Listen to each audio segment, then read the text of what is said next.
Chapter 801. This Jin Buchuan really deserved to die. Not only did he just have to run right into Yang Qindong's gun, he even said that he wanted to exterminate his entire family. Just based on those words alone, killing them would have been pointless. Thinking about it, if things were that easy, wouldn't the emperor have done it long ago? His Majesty hadn't even said anything, yet you said something like that. What was the meaning of that?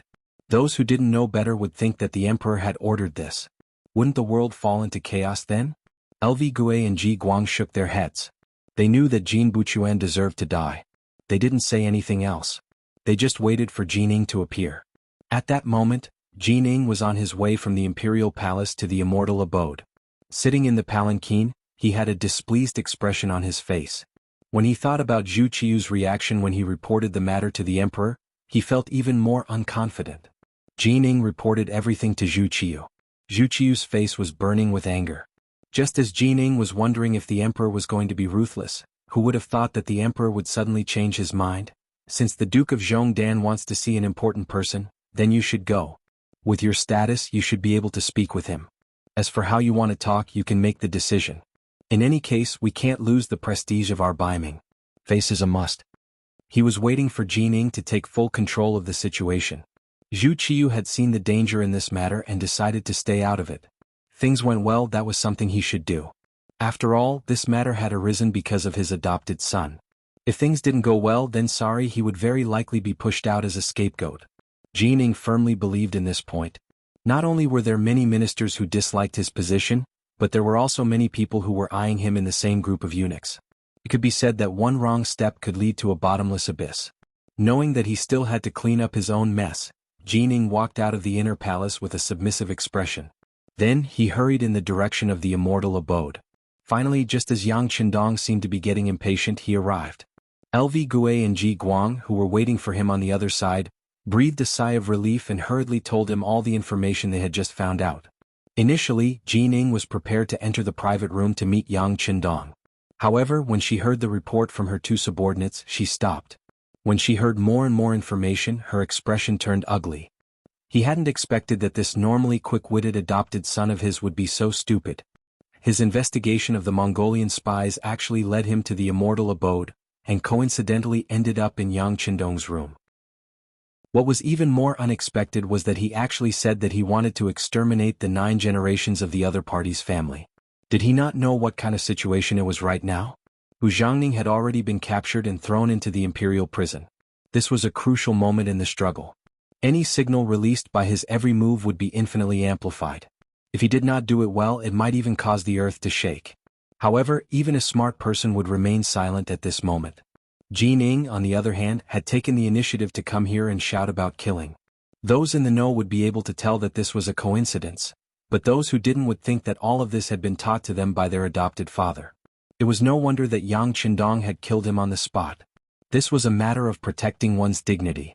If Yang Qindong had ignored all of this and instead backed down, then that would have been a sign of weakness. If that had happened, then he would have really been bullied. Jining finally understood the whole story. She had a lot more plans in her mind. Just from Yang Qindong's behavior, it seemed like he had no intention of starting a fight. Even though he had killed someone, he had no other choice. With this kind of bottom line, Jinying's heart was greatly comforted. After obtaining so much useful information, Jining didn't hate Jin Buchuan as much anymore. His death could at least be considered to have helped her, allowing her to get a better understanding of the other party's background. Alright, I understand. The price of this kind of probing action is still too high. These words from Jinying's mouth were equivalent to defining the situation. In this way, even if Jin Buchuan didn't do anything, he couldn't be considered to have done anything wrong. This would also be beneficial to his relatives who were still alive. What kind of people were LV Gue and Ji Guang? They were people who were used to seeing battles and life and death. With just this one sentence, they had already heard too much useful information. At once they agreed and said, yes, yes. Jin Buchuan used his death to test the waters. It can indeed be considered a worthy death. Seeing that her two subordinates understood her meaning, Jining nodded her head in satisfaction. Then she took large strides and leaped over the bodies of Jin Buchuan and Tong Lai on the ground. She came to the side of the door and said, Jining has come on the Emperor's orders. Please come to see the Duke of Loyalty. Not long after, Yang Qindong's not very loud voice finally came from inside. Come in. Following this sound, Jining pushed open the door and entered. Then the inner door closed. Everything was as if it had never been opened. At this moment only Yang Qindong was left in the inner room. His 2 wives and personal maids had already entered the inner room to rest temporarily. The treatment of the sky room was similar to the treatment of the president in the future. Yang Qindong sat in front of a small table. There was only a chair in front of him. When he saw Jining, who was no longer young, walk in, he only raised his eyelids and casually pointed at the chair opposite him. "You're here.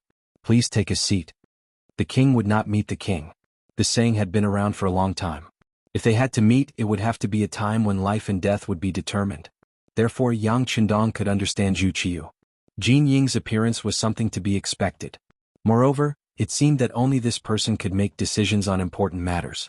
When faced with this problem, even some important ministers couldn't do it. "Thank you, Duke of Loyalty." As the favorite of the emperor, Chief Steward Jining was indeed very low-key. At the very least he was not as arrogant as Wang Zhen had been. Perhaps he also wanted to, but when he knew the identity of the person he was facing, it was best to dispel such thoughts. Jining sat down and exchanged some pleasantries. Then the 2 of them chatted like old friends. Although there was a smile on their faces, the words that came out of their mouths had nothing to do with friendship or courtesy. Jining asked, "Why did you come back?" Yang Qindong replied, "The 2 madams here made me worry, so I had to take them away." "Is that all?" Jining continued to ask. "What else do you think? Or if I had someone else do this, would you have agreed?" Jining asked. "That's not very good, is it? All the important ministers have their families in the capital. You've already taken 2 madams, so leave these 2 behind." At this point Yang Qindong slowly raised his head. A bright light flashed in his eyes as he said in an incomparably firm tone, "This should be my family's matter. Besides, how can those ordinary officials be compared to me? I just took down Talu City and was preparing to give it to His Majesty. Do they have this ability? Or are you saying that you don't want it anymore?" Yang Qindong proposed a condition. He wanted to take his 2 madams away, and in exchange he would give Talu City as a gift of thanks. But these words caused Jin Ying's face to twist into a nasty grimace. News of Talu City had already been released, and even the emperor had issued a decree telling the officials and common people that Yang Qindong had taken down Talu City on his orders. That place was now Ming's territory, and the entire country was celebrating. And if something unexpected were to happen, how would the emperor explain it to everyone? More importantly, everyone believed that this city belonged to Ming. Now that it was under Yang Qindong's personal possession, what would outsiders think of this matter? Wouldn't this be the same as telling outsiders that the Duke of Loyal and Bold was rebelling? If that really was the case, they would have no choice but to fight. This was how important Talu City was. It had not been this important before, and all of this had just been facilitated. And this news had been released by Yang Qindong. From this, one could see that all of this had been planned long ago.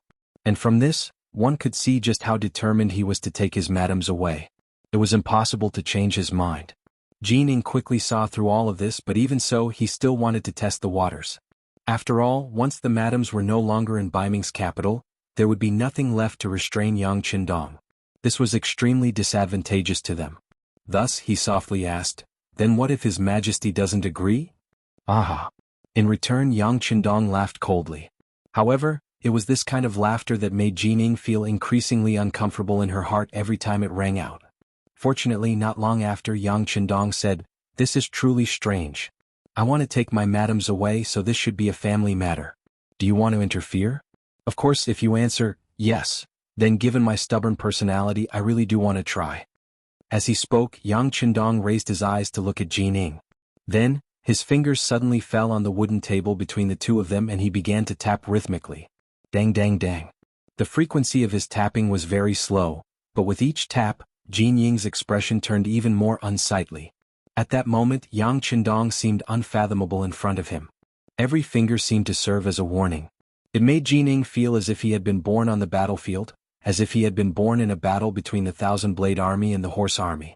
This sort of repressed emotion was impossible to stop once it appeared, and Jin Ying's expression grew even more unsightly. As the mental pressure mounted, he finally couldn't help but say something to ease the atmosphere. "The Duke of Loyal and Bold is a pillar of the country. His Majesty is thinking about the safety of your family, isn't he?" Chapter 802. Jining could choose not to say these things. He could even stand up and leave. He believed that Yang Qindong would not stop him. After all, he was just a chief eunuch. Not only would killing him not have any effect, it would also force the emperor to act against him. But in the end he did not choose to do so. This was because he knew that Bai Ming already had many enemies. In the south there was Zhu Qizhen from the Ying sect, and in the north there was the powerful Walla army. If he were to openly fight with loyalty, his opponent would definitely be happy to see it happen. And even if he defeated Yang Qindong in the end, so what? He would have to sacrifice 800 of his own men to kill 1,000 of his enemies? When that time came, would they be able to stop the unharmed Bai Ming and Walla? Of course, Jining did not know that if they were to fight he would be the one to lose. Yang Qindong was known as the god of war. How could he not be prepared to do something that would anger the southern Ming Empire?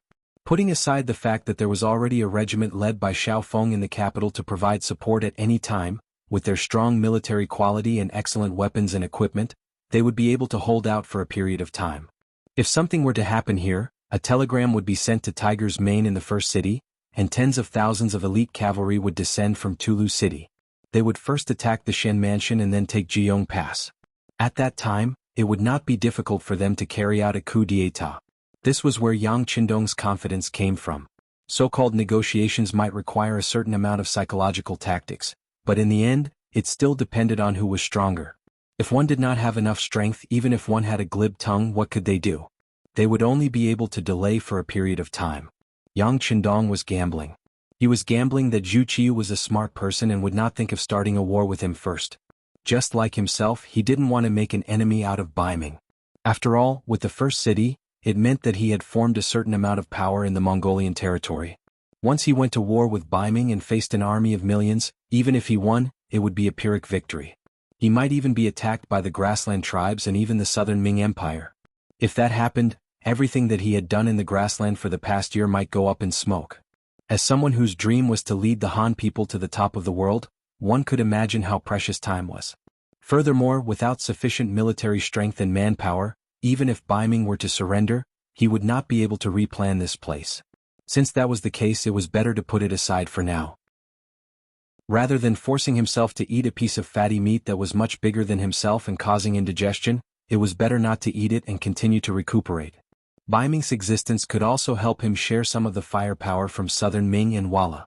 Both sides had the same idea. Neither of them wanted to start a war. This was the condition that the two of them could sit down and talk. Yang Qindong immediately mentioned that he wanted to take his wives away. This was to use his power to suppress others. This was also the basic point of negotiation.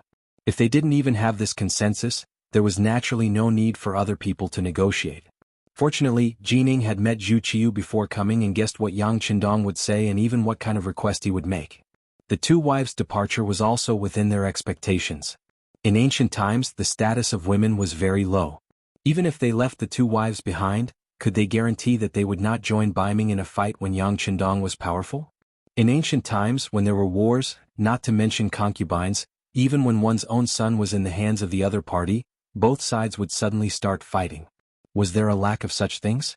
Just from this point alone, if Xiaoyin and Lady Xiang really thought that they could restrain Yang Qindong, that would be even more ridiculous. In the end, Jining was still so agitated even though she knew all this. In the end, she was just testing him. From the looks of it, the test had been very successful. Yang Qindong's determination to win gave Jining the idea that the other party still had a trump card. As for how the negotiations would proceed from here on out, Jining had even more plans in his mind. If the two wives insist on leaving with the Duke of Loyalty, then what about the Immortal Abode and Outer Heaven Trading Company? Our Bai Ming is vast and has abundant resources. We can make quite a bit of money here. Jining didn't continue to harp on the matter of the wives. Instead, his gaze fell on these profitable businesses. Ever since Yang Qindong left Bai Ming in the spring of last year and returned to Jianing Manor in the south to pay respects to his ancestors, he promised to give Zhu Qiu 20% of the shares in these two businesses. This was something that couldn't be helped. If one wanted to establish a foothold in other people's territory, one couldn't obtain protection without paying a certain price. This was also why Bai Ming had turned a blind eye to Yang Qindong's strength even though they knew that Yang Qindong's strength was constantly growing. There were even quite a few pieces of information that proved that the so-called mercenary leader was a fake, and that Yang Qindong really was in charge of everything. This was precisely because of the benefits involved. The current Bai Ming could already be described as militaristic. For the sake of increasing their military strength, they were constantly training new soldiers and manufacturing new firearms. They even had an artillery battalion. The construction of all these things required money. In addition, the Great Ming dynasty was originally rich in the south and poor in the north. Ming's establishment had already taken away too much of the benefits. If one really wanted to rely on Ming's tax revenue to accomplish these things, it would be no different from a fool's dream. However, Zhu Qiu had still managed to do it, and he'd done quite well at that. Wasn't it precisely because of the income these two businesses brought to the imperial court? Not to mention the immortal abode. Even if business was good, it was impossible for a restaurant to bring in that much income. However, just the Realm Beyond Heaven Trading Company alone brought in over 1 million taels of silver every month. 20% was 200,000 taels of silver. That was more than 3 million taels of silver in a year. This was definitely a number that couldn't be ignored. It was also the source of Zhu Qiu's confidence.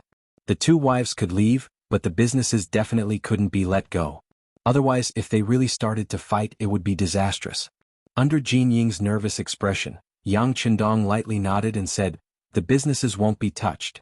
Not only that, but I will also increase the flow of business here. If the mercenaries want to establish themselves in the grasslands, they will need more logistical supplies. After all, New is still a bit too far from the capital. If possible, it would be better to transport goods through the capital. This way, Ming's monthly income will be much higher."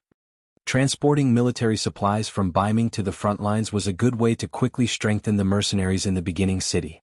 Logically speaking, Zhu Qiu and the imperial court of Ming didn't want to see them become stronger because of this. However, the problem now was that Ming's military expenditure mainly came from Yang Qindong's business tax. Even if they knew everything, they couldn't refuse. This was an open and above-board scheme. This was like building a highway and wanting to collect tolls. Then more cars would need to travel on this road. Even if they knew that they would receive more benefits by transporting goods on this road, not only could they not stop them, they even had to warmly welcome them. "Yes, I will ask the emperor to make a decision on this matter."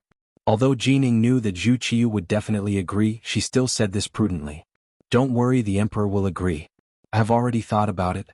In order to express the goodwill of the mercenaries, I will lend Ming 520,000 taels of silver.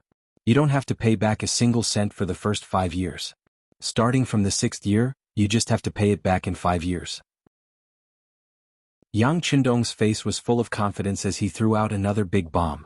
It was said that money could make even the devil turn millstones. This move was the same even for the emperor of Ming. As expected, when these words were said, Jin Ying's entire body trembled and her eyes lit up. "Really?" "Yes." Yang Qindong nodded happily. Then he looked at Jin Ying and said, "I have shown you my sincerity. I wonder what eunuch Jin will tell me?" This meant that they were going to discuss conditions or even make a deal. Jin Ying only hesitated for a moment before immediately replying, "Since Duke Zhongdan is so generous, this eunuch will meet with the emperor when I return. I will definitely give Duke Zhongdan an explanation on some matters." Ah! The two of them seemed to laugh at the same time. They knew that no matter what would happen in the future, at the moment, they had already formed an alliance. Next, the two of them talked in the private room for more than 2 hours. It was only when the sky outside was about to turn dark that Jining stood up and said goodbye. Today's meeting had been to exchange opinions on the general direction of some matters. Next, there would be a professional to discuss this matter. Then, it would be recorded. At that time, it would become a kind of rule that would be enforced. The Imperial Palace. Jining had been gone for nearly 6 hours, and the sky was gradually darkening. The lanterns of the Imperial Palace had already been lit, but there was still no news.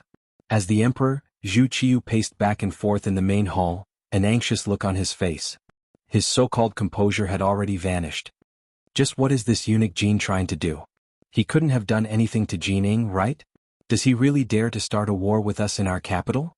As countless thoughts ran through his mind, Zhu Qiu's complexion grew more and more unsightly.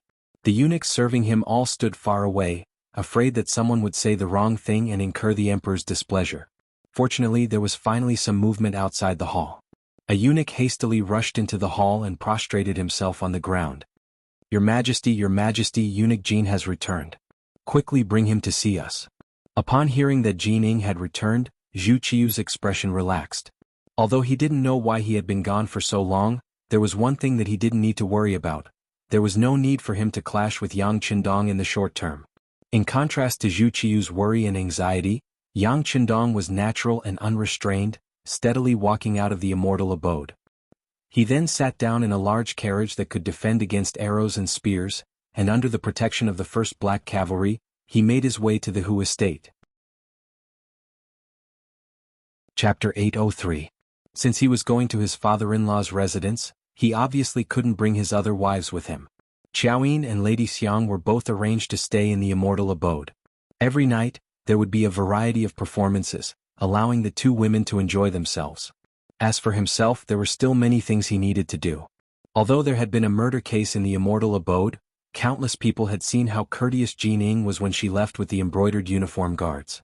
When they learned that the immortal abode was fine even after killing the embroidered uniform guards, the customers who came here felt even more relieved, and the number of customers increased. Tonight, the immortal abode was bound to be incomparably lively. Similarly, the Hu estate was also bustling. Hu Zhangning had already been taken away for 7 or 8 days. Apart from knowing that he was locked up in the imperial prison and hadn't been tortured yet, he didn't know anything else. His own son had been taken away by the embroidered uniform guards and imprisoned. As the father, Hu Xiao appeared calm and composed, but his heart was filled with anxiety. It had only been a few days, but the bustling Hu estate had suddenly calmed down. Not a single official came to pay their respects. This was the reality. Although it wasn't to the point where everyone would kick a man who was down, once the embroidered uniform guards came to an end, there would be many who would take the opportunity to deal with the Hu clan. Hu Xiao had been an official for many years and had seen all kinds of situations. He was still able to keep his composure. In contrast, his wife, Hu Wangshi, and daughter-in-law, Hu Yushi, who were also Hu Yan's mother and grandmother, couldn't keep their composure. They pestered him every day, asking him all sorts of questions, all about when Hu Zhangning would return. At first, Hu Xiao would respond with a few words, but as time went on, he stopped talking altogether.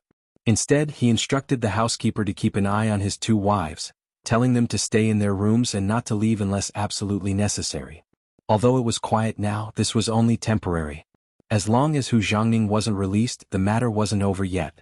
He could become the substitute emperor's target at any time, or even be the one to be executed.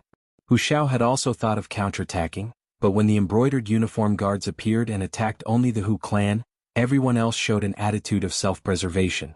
This made it difficult for him to find an ally.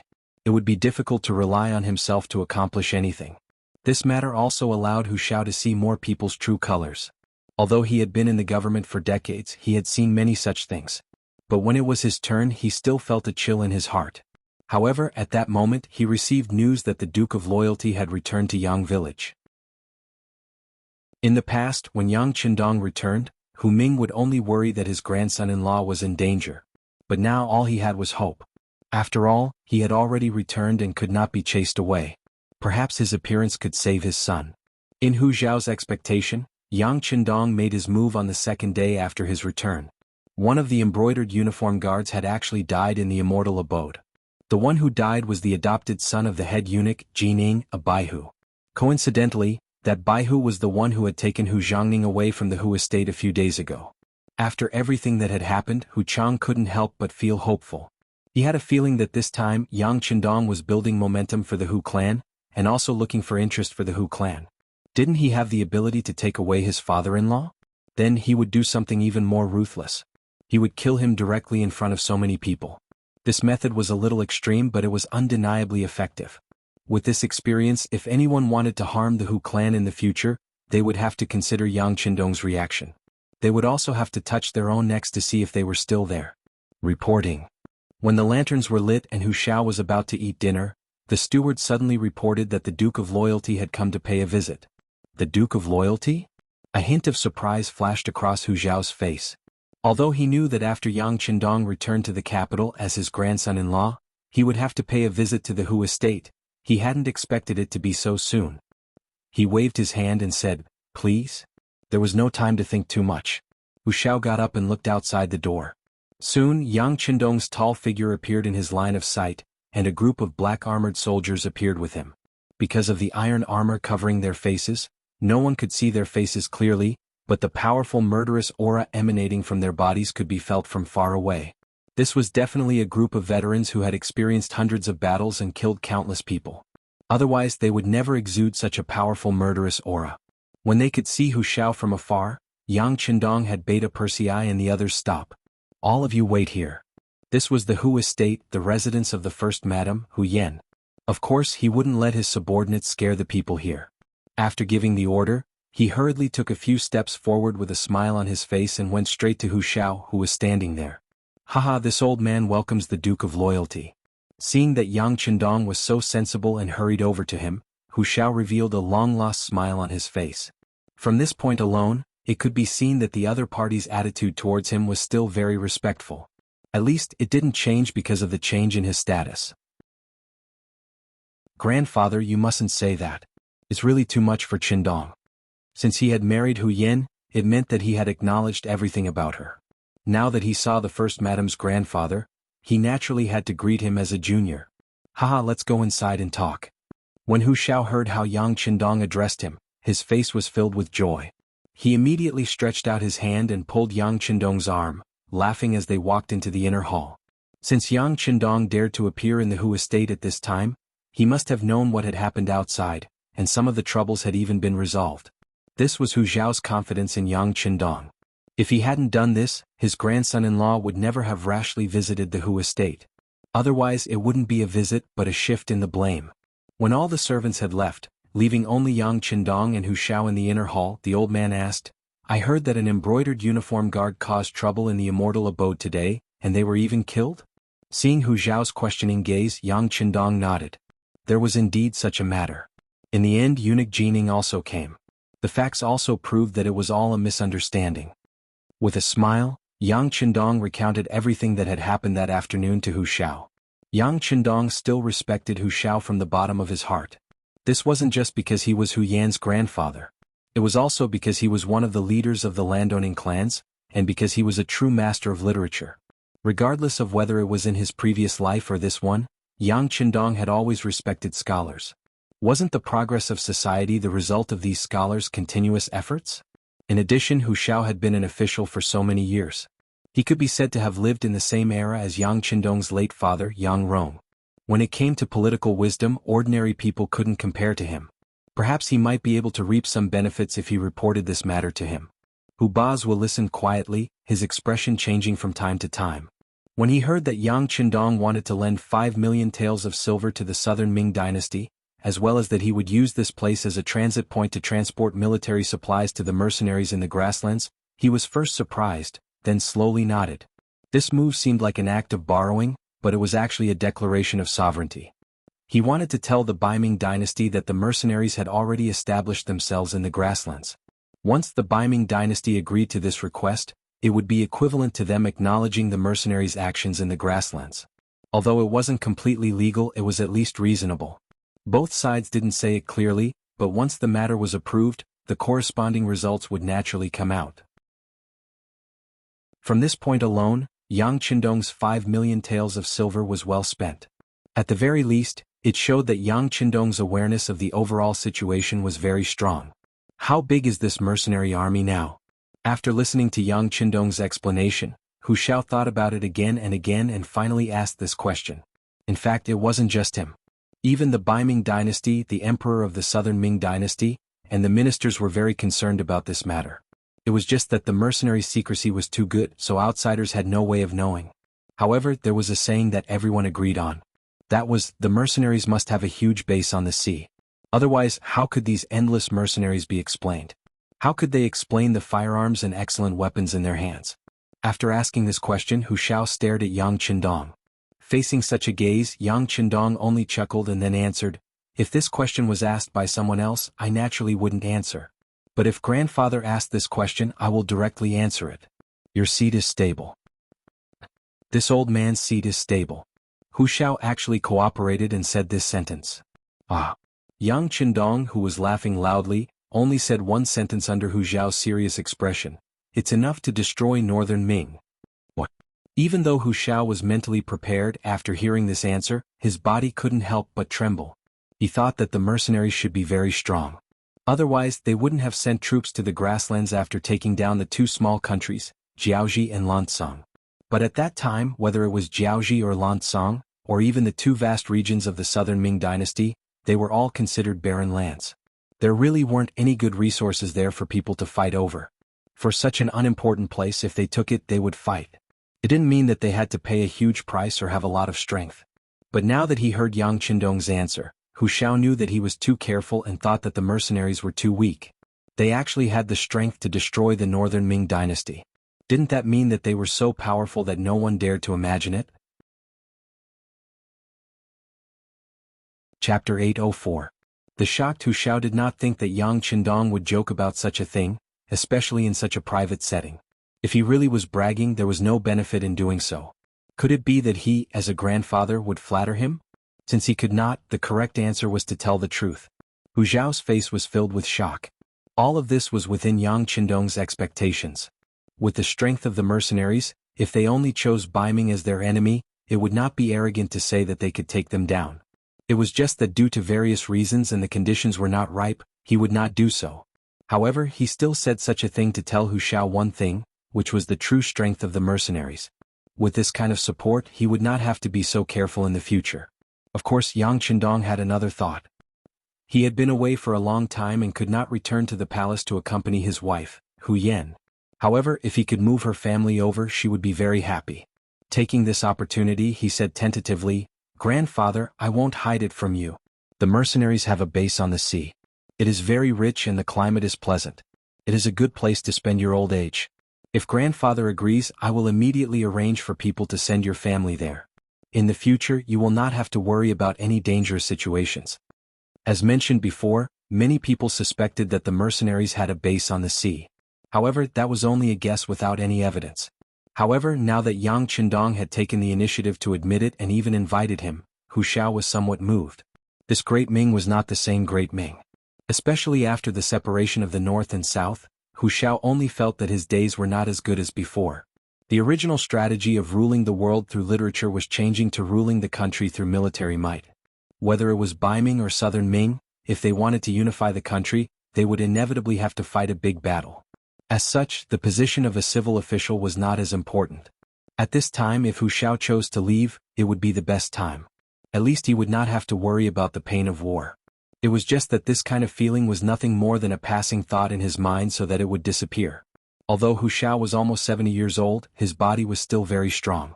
In his own words, he could still work for a few more years. Now that he had agreed to Yang Qindong's request, it was not impossible. However, if he went there, he would only have one identity, Hu Yan's grandfather. If that was the case, it would not be the path he was pursuing. What he wanted was for others to see him in a different light. What he needed was to lay a good foundation for the Hu clan. He was keenly aware of Yang Qindong's great ambition. This person was only in his early 20s, but he had already found such a great foundation. His future could only be described as limitless. Then, as the first madame's maternal family, they should not only eat their fill but also use this opportunity to do something. Perhaps in the future, the Hu family would have a bright future. All of a sudden, a path was laid out in front of him. Whether it was more vast or ordinary, everything depended on a single thought from him. Thus Hu Xiao quickly made a decision. He would work hard and fight for a better future for the Hu clan's descendants. After making a decision in his heart, Hu Xiao looked at Yang Qindong and shook his head gently. Then he asked with a smile, "Duke of Loyalty, you don't think this old man is old, right? Let me tell you, I will work for a few more years. There is no problem at all. Besides, this place will become your army's supply line in the future. You will need someone to help you keep an eye on this place." Hu Xiao rejected his suggestion and made the decision to work for the mercenaries. This made Yang Qindong a little surprised. He sighed in his heart that smart people were indeed smart people who knew how to maximize their own interests at the same time. He nodded. "Then I will leave it to you, grandfather." Hu Xiao's attitude suddenly changed. Speaking of which, this was not a one-time thing. Ever since the Tumu Rebellion, the great Ming dynasty was divided into North and South, and it became harder and harder to be an official. With the decline of the country and the rise of martial arts, Hu Xiao, as the Minister of Rights, lost his former glory. Thinking about how glorious the great Ming dynasty was in the past, there were many vassal states. As the Minister of Rights, he had to do countless things every year. But now, other than Korea, who would not send people to Bai Ming, no other country would put them in their eyes. Not only that, but the situation in the country was not good either. In the past, private schools were everywhere, and there were as many scholars as there were hairs on a cow. But now the entire country was in an environment of military preparations. Scholars were not as popular as before, and there were not many things for him to worry about as the Minister of Rites. He only had to provide some services for the royal family during festivals. After being the Minister of Rites for so many years, this was something that Hu Xiao had never experienced before. As such, he had long considered resigning. If not for the sake of his child, he didn't know where he should go after resigning. After all, the unrest in the world wasn't just limited to the northern Ming capital. The southern Ming capital wasn't faring well either. If he really did resign, he would probably go into seclusion. But now he finally had a new goal, or perhaps a direction to strive for. That was to help this grandson-in-law of his build a better foundation for the future Hu clan. As if suddenly thinking of something, Hu Xiao looked at Yang Qindong with bright eyes and asked, "When you spoke with Jining, did you talk about your coronation?" No. Yang Qindong shook his head. In the past, when he was working for the southern Ming Empire, he had mentioned that he wanted the throne. However, it had been delayed, so he didn't mention it anymore. In any case, it didn't matter to him whether he had the title of prince or not. The mercenaries wouldn't disobey his commands because of this reason. Seeing that Yang Qindong did not seem to care, Hu Xiao earnestly shook his head. No. A title is still very important. At the very least, in terms of righteousness, we cannot lose out. Understanding the meaning behind Hu Xiao's words, Yang Qindong thoughtfully thought for a moment before nodding. Fine. Since that's the case, I'll bring it up again when I negotiate with them, but they probably won't agree. A king with a different surname was a taboo in the Great Ming dynasty. Besides the founding of the dynasty, no other king with the surname Zhu had been conferred. Of course, the Mu clan was an accident, but in the end it was because they were too weak and their influence was limited to one area. So what if they were conferred a title? Yang Qindong was different. He was already very powerful, and if he was given a title, it would truly be difficult to control him. It's fine. Whether or not we can agree is one thing, but whether or not we want to is another. At the very least, we have to make our request known. Once the time is right, we will have the foundation and confidence to succeed, Hu Chang said with a thoughtful look on his face. Since he had decided to support this grandson-in-law, he would naturally tell them everything he knew. Okay, I understand.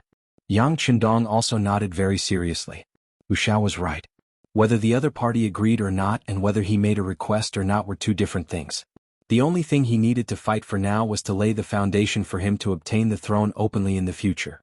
While the grandfather and grandson were still chatting, the Hu estate's courtyard was already bustling with noise and excitement. Hu Jiangning had returned, and he had returned safe and sound. However, the Baihu behind him, Gao Sheng, was still somewhat weak.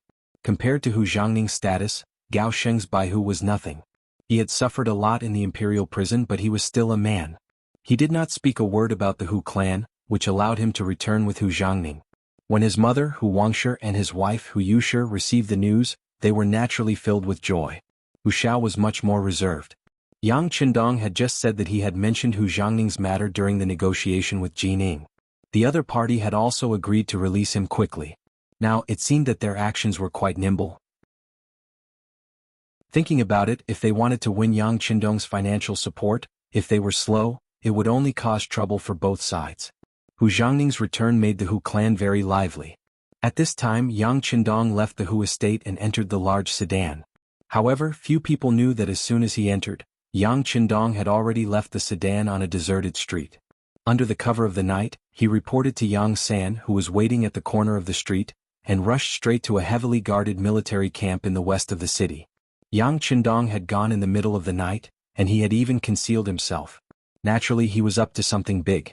In truth, the place he was heading to was an extremely secret place, the Great Ming's artillery camp. During the defense of the capital, Yang Qindong had used his authority at the time to befriend a few Ming generals. One of them was Yang Guang, the Great Ming general in charge of the artillery camp. After witnessing the power of the mercenaries' cannons, the Ming imperial court had invested a great deal of manpower and resources into researching firearms.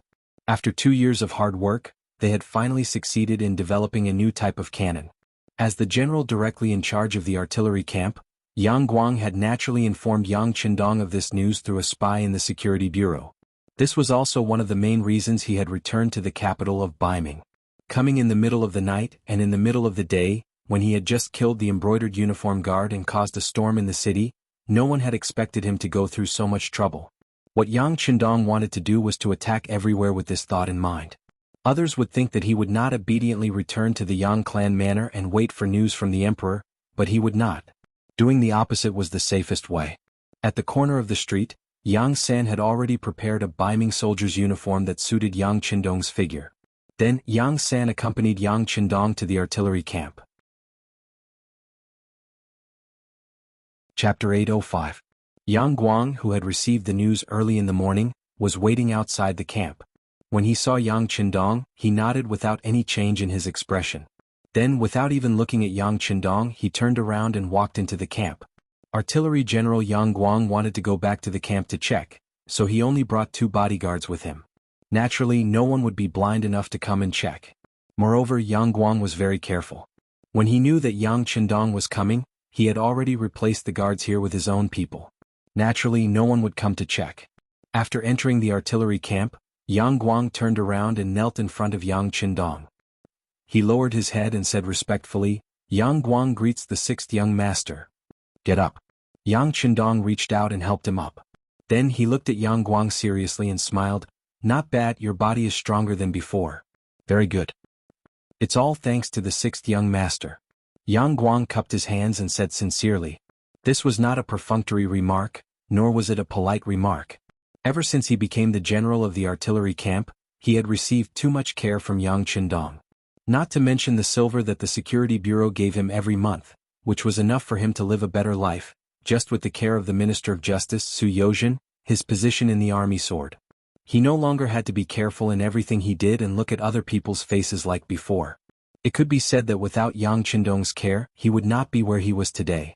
Since ancient times, there was a saying that if you take someone's money, you have to do things for them. At this moment, Yang Guang completely regarded himself as Yang Qindong's subordinate. Okay, we don't have to be so polite before. Bring me to see the cannons. Yang Qindong's time was tight. It was impossible for him to not show up for a long time. He was afraid that it would arouse suspicion. Yang Guang also knew that the Duke of Loyalty was busy with important matters and his time was precious. He nodded and led the way while pointing to the front and said, "There are a few new cannons there that haven't been stored yet. Duke of Loyalty can take a look." In fact, these cannons were supposed to be sent to the warehouse. If Yang Qindong hadn't told his superiors that he wanted to check them carefully for fear of any accidents, he wouldn't have been able to see these things. It was placed in a huge warehouse. Several pitch-black cannons were lying there quietly under red cloth. In the past, the great Ming dynasty had a cannon called the copper fire cannon. It was like a large gun barrel and it was very difficult to move it. Moreover, not only was its power not great, but its shooting range was also very limited. It would only be effective if it was shot at a fixed target in advance. As for using it in battle, it was almost worthless. In view of the various shortcomings in the past, Zhu Qiu, the emperor of the northern Ming dynasty, had put in a lot of effort this time. First, he gathered many blacksmiths. Among them, there was no lack of blacksmiths who were experienced in forging firearms. Everyone gathered together to brainstorm and improve the cannon according to the mercenaries' cannon. This resulted in the current improved version, which could also be called the enhanced version of the advanced cannon. When the red cloth was lifted by Yang Guang, the biggest change to Yang Qindong was that the cannon had 2 more wheels. Although it still looked very heavy, at least it could be moved, increasing its flexibility to a certain extent. Duke of Loyalty, this cannon is called the Red Coat Cannon by Emperor Daizong. Its bowl diameter is 230 mm, its barrel diameter is 80 mm, its length is 150 cm, and it weighs about 50 kilograms. Compared to the previous copper fire cannon, which had a bowl diameter of 110 mm, a barrel diameter of 58 mm, a length of 36.5 cm and a weight of 15.75 kilograms, it is more powerful and its shooting range is more than twice as long. After listening to Yang Guang's introduction, Yang Qindong looked at the cannons. There was an opening at the front of the barrel that was larger than the barrel. The back of the barrel was a powder chamber and there was an ignition hole for the fuse. Yang Qindong nodded. It looks much more impressive than the previous cannons. However, I wonder how far it can shoot and how lethal it is. Duke of Loyalty, we have tested this several times. The conclusion is that once the cannon is fired, its attack range can reach up to 450 meters, and its killing range can reach up to 3 meters. Attack range is still a shortcoming. Yang Qindong shook his head when he heard that the cannon could only hit less than 300 meters away. If someone else had said this, Yang Qindong would have retorted, saying that the other party was sour grapes. However, when the same words came out of Yang Qindong's mouth, it was completely different. Yang Guang had once followed Yang Qindong and was fortunate enough to see the mercenaries' cannon. He understood what Yang Qindong meant. That's right, Duke of Loyalty. However, to be able to hit a target at a distance of 450 meters is already very difficult. To be honest, Ming doesn't have much money. Even the 500 cannons used up their entire treasury. About an hour later, Yang Qindong and Yang San followed Yang Guang out of the artillery battalion with their disguises as bodyguards. This trip had given Yang Qindong a deeper understanding of the Ming army's capabilities. To be honest, he was still somewhat shocked. It was also because of his appearance that the development of Ming's cannons had improved significantly. According to Yang Guang, other than the fact that the attack range wasn't satisfactory, the effectiveness of the cannons were many times better than before. If these cannons were used on the battlefield, the mercenaries would suffer greatly if they didn't know about it beforehand. After bidding farewell to Yang Guang, the two of them made their way to the Su clan in the capital. Since they were already out, Yang Qindong naturally had to do what he had to do. The carriage representing him should have already picked up the two madams and left the immortal abode for the Yang clan manor. That was tantamount to attracting everyone's attention. At this time, Yang Qindong's actions would remain a secret. Young master, how about I bring a few more people with me? There's no need to alarm others. Our Bureau of Security has a team in Ming. Although they aren't as strong as the guards, they're still quite skilled. When Yang San learned that Yang Qindong was going to visit Minister of Justice Su Yozhen's residence, and that it was a secret visit, he couldn't help but worry for his safety.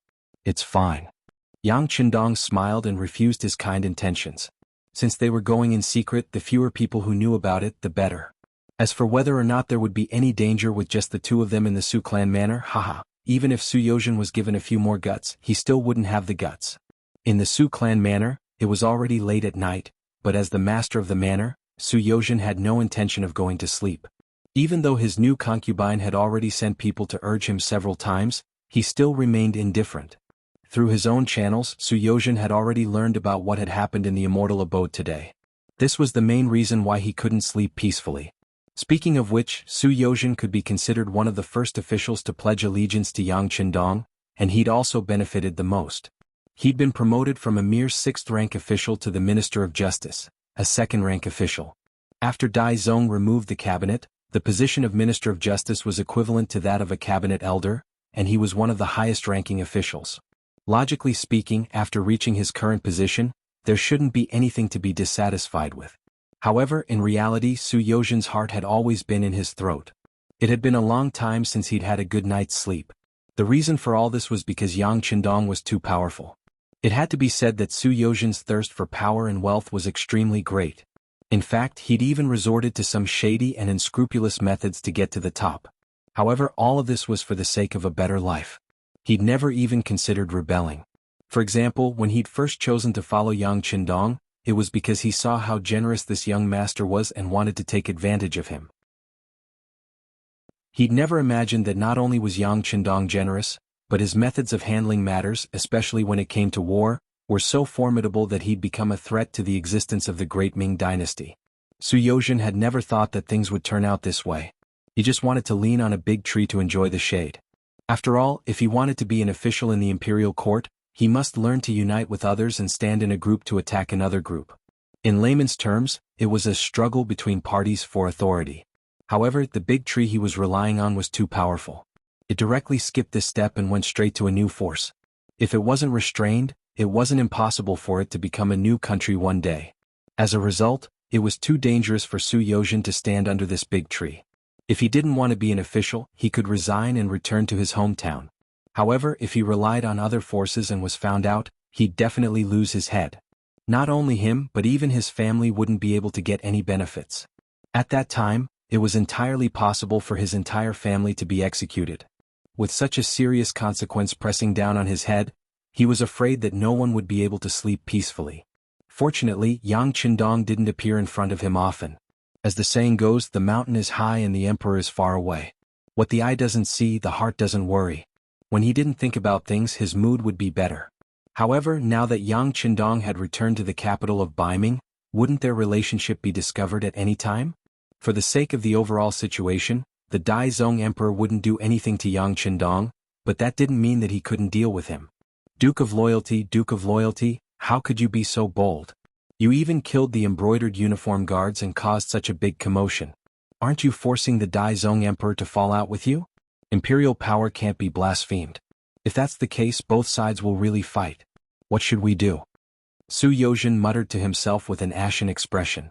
He didn't know the true strength of the mercenaries. Only habit told him that the Great Ming Dynasty was the Great Ming Dynasty. Not everyone could succeed in a rebellion. Over the years, hadn't countless facts already proven this point? Chapter 806. Once he thought about how Yang Qindong would be destroyed by Ming, he would not be able to gain any benefits and would not be far from the destruction of his family. Su Yozhen sighed in his heart. He even considered whether he should take the initiative to confess to the emperor and tell the truth about his relationship with Yang Qindong. However, this was just a thought. When he thought about the serious consequences of doing so, he shook his head and gave up. He understood Zhu Qiu. It was true that he wanted to do things, but he was not very broad-minded. Once he found out about his relationship with Yang Qindong, he would not even have the chance to explain before being beheaded. Thinking of the possible consequences, Su Yozhen couldn't eat or sleep. Just as he was feeling dejected and did not know what to do, light footsteps suddenly came from outside the inner courtyard. Su Yozhen was the dignified Minister of Justice and was in charge of Ming's law enforcement. His status was extremely noble, and he was the most important person in his residence. If he did not summon him, no one would be able to approach his small courtyard without permission. When he heard the sound, he could not help but raise his head to look. Then he asked with a cold expression, "Who is it? Without my order, who allowed you to come here?" He was angry and had no place to vent it. It was as if he had suddenly found a good place to vent his anger. At the same time, a trace of ruthlessness flashed through his eyes. To be able to become the Minister of Justice, his temperament had long changed. It was not a joke to show his power without anger. If it was someone timid, they would have trembled from head to toe upon hearing this voice. However, this time, the person walking over acted as if he did not hear him. His footsteps were unusually steady, as if he had returned to his own home. There was actually someone in the residence who did not know when to stop. Su Yozhen's expression became even uglier. He even thought about whether or not he should call the head butler over and teach him a lesson. However, when the figure came closer and he could see clearly, the reprimanding words that were about to come out of his mouth stopped. Perhaps it was because the anger he was holding was too unbearable, but it made him feel as if his face was flushed red. Duke of Loyalty and Courage, how could it be you? Why can't it be me? Your place is a tiger's den. Can't anyone come in? Looking at Su Yozhen's surprised expression, Yang Qindong's expression was still very calm. Then he ignored Su Yozhen's surprise and walked into the house. He found a chair and sat down. Because Su Yozhen had something on her mind, she walked out of her room to get some fresh air. Now that she saw Yang Qindong return to his room, she felt cold all over. Thinking that it was winter now, she quickly trotted over. He didn't know that his current performance was no different from that of a lackey. Yang Qindong acted as if he had returned to his own home. He found a chair near the stove and sat down. Then he saw Su Yozhen trotting over. Perhaps it was because his living conditions had improved. Compared to the last time they met, he had gained at least 5 kilograms. He was not thin to begin with, but now he looked even more plump. Minister Su, look at your figure. You eat and drink well. Ah ha ha, it's all thanks to Duke of Loyalty and Courage.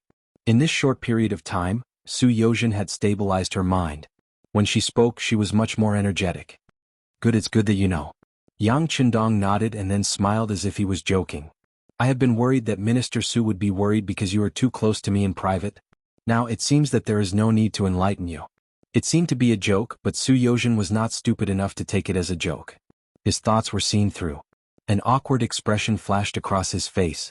Then he flattered, Duke of Loyalty and Courage, you are really extraordinary. I heard that you killed the brocade guards.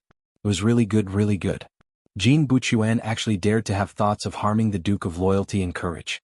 That Tong Lai actually dared to make a move against Hu Zhen. There was more than one smart person. Obviously, Su Yozhen also saw that Yang Qindong killed people today not only to establish his prestige, but also to settle old and new debts. Just based on this point, this person was worthy of being a minister. He really had some skills. Yang Qindong naturally did not have the intention to hide it from the other party. In fact, after knowing that Hu Kuan was under Jin Buchuan's orders, the Security Bureau told Su Yozhen the news and asked him to cooperate to get some information about Jin Buchuan. He could be considered an insider. It was not surprising that he could say such words. Yang Qindong also nodded. Come have a seat. Tell me about your views on the current situation. Yang Qindong was never arrogant and did not think that the decisions he made were necessarily correct. What he needed to do was to listen to more people's opinions and then choose the most suitable path for himself. This time, other than coming to Su Yozhen to remind him, he also wanted to listen to the views of this bystander on the current situation and use it as a reference. The Security Bureau had already reported that Su Yozhen's recent performance was not very good. There were many things that he did not take the initiative to report to them, giving them the feeling of being thousands of miles away from them. When Yang Qindong reported the matter to him, Yang Qindong had already guessed Su Yozhen's thoughts. After all, scholars were scholars and their courage was still a bit too small. They dared to do things like fighting for power and profit, but when it involved rebellion and the lives of their entire family, they still retreated in the end. It was just that after receiving so many benefits and taking so much money from him, he wanted to withdraw now?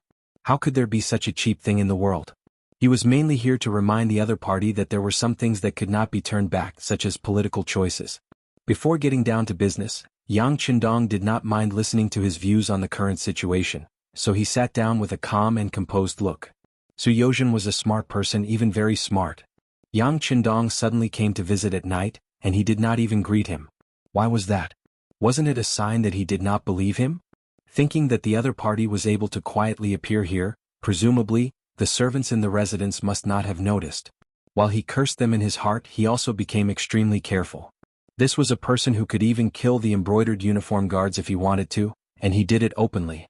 If he angered the other party, it would not be too much trouble for him to kill him. While he was frightened, Su Yozhen knew that he had to perform better to obtain Yang Qindong's attention and trust. At that moment he was silent for a while, then he began to speak quietly. The current emperor is a very thoughtful and ambitious person. As a descendant of the Zhou family, he wants to repeat the glory of his father's generation. Unifying the great Ming dynasty is one of the things that he wants to do, and then he wants to eliminate the external enemies and sweep the world. In order to achieve this goal, the Ming army imitated the mercenaries and greatly improved their weapons and equipment. Now, advanced firearms and even advanced cannons have been created. The 500,000 recruits have been trained, and the 500,000 newly recruited soldiers are also in the midst of training. If this continues, it will not be long before the conditions for war are met. At that time, not only the southern Ming dynasty and Walla, but even the mercenaries will be enemies in their eyes. As he spoke, he paid attention to the changes in Yang Qindong's expression. This was the reason why Su Yozhen wanted to retreat and get off the boat. Didn't the mercenaries rely on their advanced firearms to win against the Walla? Now that the Ming army has a large number of firearms, and they have more people than the mercenaries, their advantage is obvious. If the two sides were to meet, who would win and who would lose would be a big question mark. If that was the case, where would Su Yozhen go? Yang Qindong naturally understood the situation. He was originally a little worried, but after going to the artillery battalion, his worries completely disappeared. Even if the cannons could only hit a distance of 500 meters, what did he have to fear even if they were stronger? Not to mention other things, with his large warehouse, he could completely destroy the artillery battalion in an instant. However, he would not say these words to Su Yozhen. Although this person had joined him long ago, it was only because of the situation. In his heart, this person was still biased towards the Ming dynasty. In his eyes, only the Zhou family was orthodox. Even if he was only a prince with the surname Zhou, perhaps he would still follow him. On the contrary, in the eyes of others, a power with a different surname would not have a good ending sooner or later. Su Yozhen was not the only one who thought this way. In fact, there were many people who thought this way. They all saw the Zhou family's descendants as orthodox. This was also another reason why Yang Qindong did not choose to start with the Ming dynasty. He did not want to spend a lot of effort to manage them after occupying a piece of land, or even prevent them from rebelling. On the contrary, small countries like Jiaoji and Lancang did not have a deep foundation. If they fell, then so be it. They would be able to be used very quickly. Speaking of which, Su Yozhen's words also indirectly expressed his attitude. That was, the Ming army had become stronger. This meant that sooner or later the mercenaries would have to fight with them. Moreover, many people did not think highly of the mercenaries. This was the current situation in Ming. Su Yozhen was still sitting there talking. He talked about the changes in the army, the changes in the imperial court, and especially the changes in the Ministry of War. Recently, the generals had been making adjustments. It was unknown how many young men who had no background but were capable were promoted to the front lines. All of this proved that Zhu Qiu valued the military very much and that he was determined to fight. As expected of someone who had been a cabinet minister in the future, and as expected of one of the most powerful ministers in history. Su Yozhen's analysis of the situation was clear and logical. The information that came out of his mouth was much richer and more vivid than the information obtained from the Security Bureau. Chapter 807. Su Yozhen spoke for quite a while. After drinking 2 cups of tea, she ended her speech with one sentence. I even have a suspicion that the southern Ming and northern Ming might even cooperate for the sake of the Zhou clan's empire. If they really do come to an agreement and work together to deal with foreign powers, then no power in the world would be a match for them. When he said this, Su Yozhen's attitude was firm, as if what he said was the truth. However, he didn't know that the world he was talking about and the world Yang Qindong was talking about were worlds apart. Putting everything else aside, what he saw was only the great Ming Empire. It also included the surrounding small countries, Korea, Japan, Mongolia, and other places. He couldn't imagine how big the world was outside of Asia, how many countries there were, and how strong or weak they were. But Yang Qindong knew, and his goal was grand. He didn't just want to conquer the great Ming dynasty, nor did he want to repeat the glory of the Mongols. He also wanted to achieve an even higher goal, and that was to unify the whole world and let all the Han people stand at the peak of the world. If he had to describe it in one sentence, it would be that as long as he could see the world, it would become the territory of the Han people, and it would be under the rule of the Han people. This was a great dream that no one in the past or in the future would be able to achieve. Even if Yang Qindong came from the future and had advanced technology, it would still be very difficult to achieve this goal. After all, this didn't only involve military affairs but also religion, faith, culture, geography, and so on. However, Yang Qindong still did it without hesitation. With his current strength, he could be a rich man or even a carefree prince. He could occupy his own land, establish his own country, and unify his own territory, ensuring that he could live a good life. However, he didn't make such a choice. He thought about how the world treated the Han people in the future, and how the Han people couldn't obtain true fairness in many things. Since he came here, he had to think of a way to change everything. Perhaps thousands of years later, he wouldn't be here anymore, and his descendants wouldn't be able to live up to expectations. In the end, the world would change again. However, he wouldn't refuse to do what he should do, and he wouldn't stop doing it because of the law of development. There were always people who had to do things. If the Han people wanted to achieve these goals, who knew how many people they would have to kill in the end, and how many countries would have to be destroyed? But so what? Buddha said, if I don't go to hell, who will go to hell? If there was any punishment from the heavens, then it would be directed at him. As long as the Han people could live a better life and have a higher status, it would be worth it for him to sacrifice himself to help all the Han people. After Su Yozhen finished speaking, he talked about how powerful Bai Ming's military was now. Subconsciously, he was also advising Yang Qindong to stop. He even revealed his own thoughts in his words. If Yang Qindong was willing to stop his expansion and hand over all the mercenaries to the court, he would be willing to protect him and let him live a carefree life as a prince with a different surname. Chuckling, Yang Qindong looked at Su Yozhen with a cold gaze. As the saying goes, a person in Jianghu is like a boat going against the current. If you don't advance, you will fall back. The situation was already like this, so how could he possibly retreat? Even if he handed over his military power and obtained the identity of a prince, who could guarantee that once the great Ming dynasty gained the upper hand, there wouldn't be a day when they would kill the donkey after it had outlived its usefulness? Would there be a day when they would casually find a reason to kill him? Yang Qindong didn't like the idea of putting his life in the hands of others. As the saying goes, one's life is up to oneself and not the heavens. Since he already had this ability, why should he put his hopes on others? Chuckling, Yang Qindong looked coldly at Su Yozhen. Minister Su, I already know what you said. I also appreciate your good intentions, but you are not me, so you can't make decisions for me. Similarly, I am not you, so I can't make decisions for you. But I can still give you a suggestion. Loyal Duke, please say it clearly? Su Yozhen looked like he was all ears. Actually, it's not much of a suggestion. It's just the truth. After I leave, you can go into the palace to see Dai Zong. Tell him everything about your relationship with him, including how much you've received and what you've done for him. You can tell him everything. You can even tell him that Bai Ming won't allow other forces to exist. Loyal Duke also won't allow other forces including Ming to exist.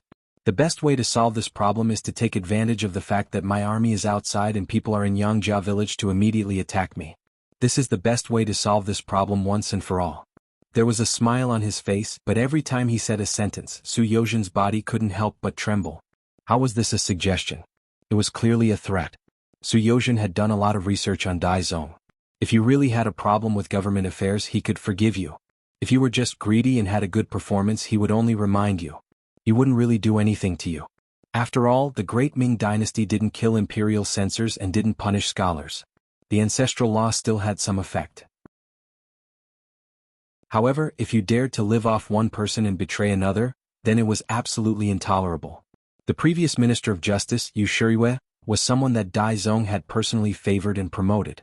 In terms of closeness, he was much stronger than him. But in the end, what happened? Was it because Yu Shiyue was found to have private contact with southern Ming Zong and was immediately executed? Yu Shiyue said that Kill had been killed, so why should Su Yozhen be fine? Did he really think that everything would be fine if he took the initiative to admit his mistake? Too naive. Su Yozhen, who was already covered in cold sweat, was no longer as confident as when he analyzed the situation of the world. He continuously wiped the sweat with his sleeve and looked at Yang Qindong. He forced a smile and said, "Loyal Duke, I'm joking. This is indeed a joke. I also hope that you won't give me the chance. Otherwise, I don't know if I'll be fine, but you will be the first to die. If that day comes, even if Dai Zong wants a good reputation and let your family go, I won't let them go. Don't blame me for being ruthless. Being merciful to one's opponent is being cruel to oneself.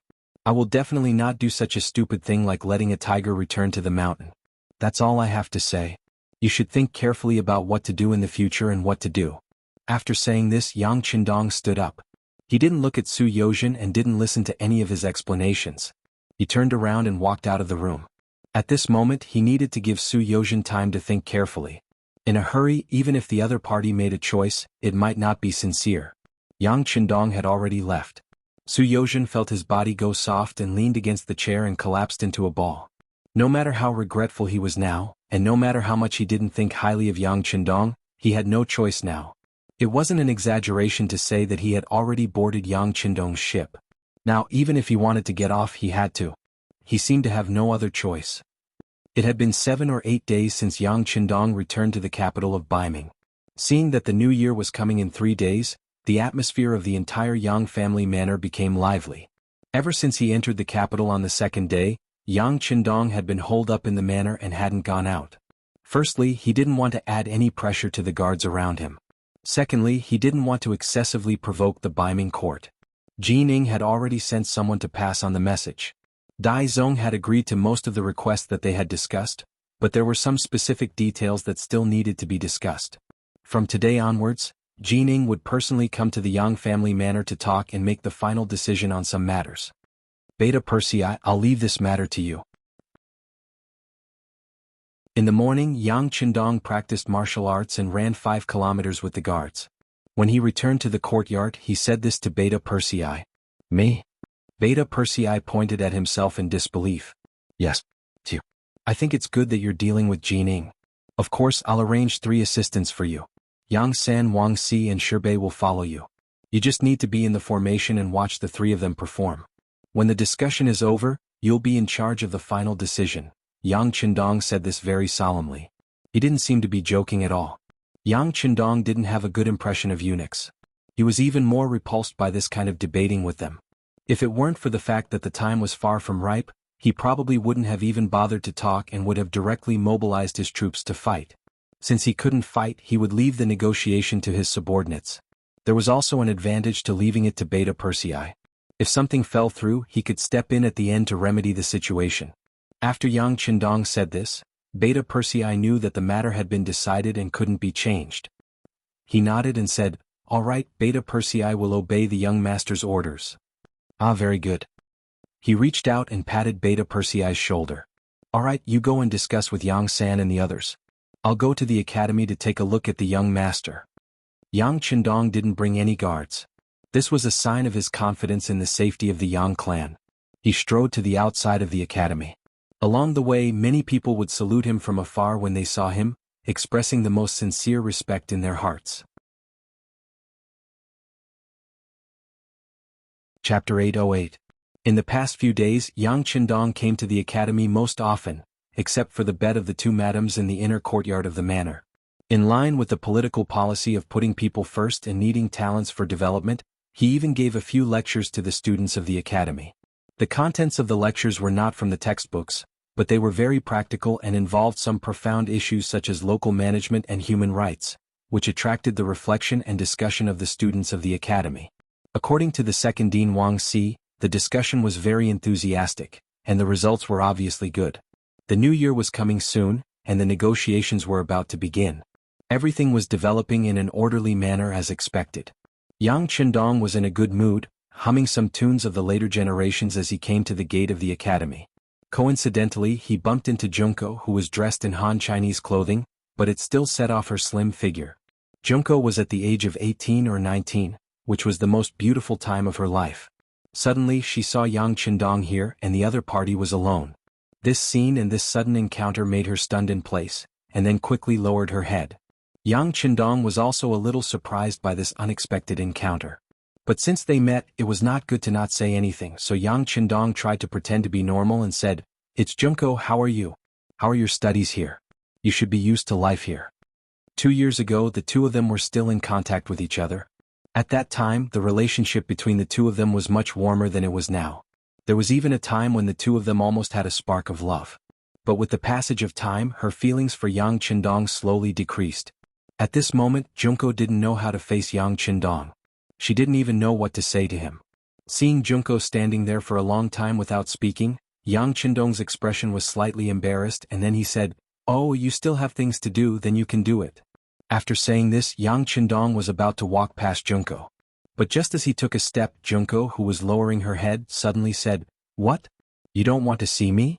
You're not even willing to spend some time alone with me?" Yang Qindong looked aggrieved. "I was talking to you and I even acted like I cared about you, but you didn't answer me at all." Of course, such words could only be suppressed in his heart. Yang Qindong wasn't that stupid to reason with a woman. He chuckled, looking very calm. "How could that be? After all, we're old friends." "All right, do you have any plans for the future?" "After the new year, I will take the people in the manor and leave for the grasslands. If you are willing, you can come with me. Of course, if you miss your royal father, I will arrange for someone to send you to your own country after we reach the grasslands." How should he treat Junko? This was a problem that the two ladies often talked about with him these days. Junko was young and beautiful. She grew up in the palace. She had a noble and elegant temperament, the kind that men couldn't help but like. Yang Qindong was a man, a very normal man and a healthy man. If he said that he didn't have any thoughts about her, he wouldn't believe it. But when he thought that one of his goals in the future was to destroy the Japanese army and rebuild it, he had to suppress his thoughts about Junko. Not only did he want to marry her, but he also wanted to destroy her country, especially the country that belonged to her royal father. No matter how he looked at it, it was so unreasonable. Yang Qindong was a person who cared about his face. He couldn't do such a thing. After thinking about it, Yang Qindong made the decision to let go of Junko. Of course, this decision was made by himself. If Junko didn't want to leave him and insisted on following him, then he would stop while he was ahead. The choice he was making was a test for him. Yang Qindong actually said that he would let her go. This was what Junko had been thinking, but she didn't know why. Now, after hearing this sentence, she was not happy at all. There was a faint sense of loss in her heart. "That, I will give you an answer after thinking about it, okay? Anyway, no matter what, I will go to the grassland with you, right?" Junko didn't make a decision right away. Instead, she decided to use this time to think about it. She had to admit that Yang Qindong's shadow had long been in her heart. If she was just an ordinary Japanese woman, she was afraid that she would have already found a way to throw herself into the arms of this man who gave her the feeling that he was omnipotent and had the most solid arm. But she was not. She was the daughter of the Emperor of Japan. She was destined to dedicate her life to the country and her family. This mission was instilled in her heart since she was a child. It was not something that could be changed in 2 years. Yang Qindong didn't expect her to answer right away. This was something that would decide her life. So he nodded painfully. "Okay, after you reach the grassland, you can come to me after you have made your decision. No matter what decision you make, I will understand and support it." "Thank you," Junko said gratefully when she heard Yang Qindong understand her so well. "You're welcome." Yang Qindong, who answered with a smile, suddenly remembered that the negotiation with Jining was still lacking a recorder. He remembered that Junko's Chinese was not only good, but her handwriting was also very beautiful. So he had another idea. By the way, the negotiation between the Beiming Imperial Court and us will begin soon. If you are interested, you can be a recorder. Recorder? Junko raised her head and looked at Yang Qindong with those big eyes that seemed to be able to speak. Yes, a recorder. You will record what both sides have said as well as the final result of the negotiation. It is actually a bit difficult. If you are not willing to go, I will arrange for someone else to do it. Yang Qindong didn't know what Junko meant, so he didn't say anything. No, I'm willing to go.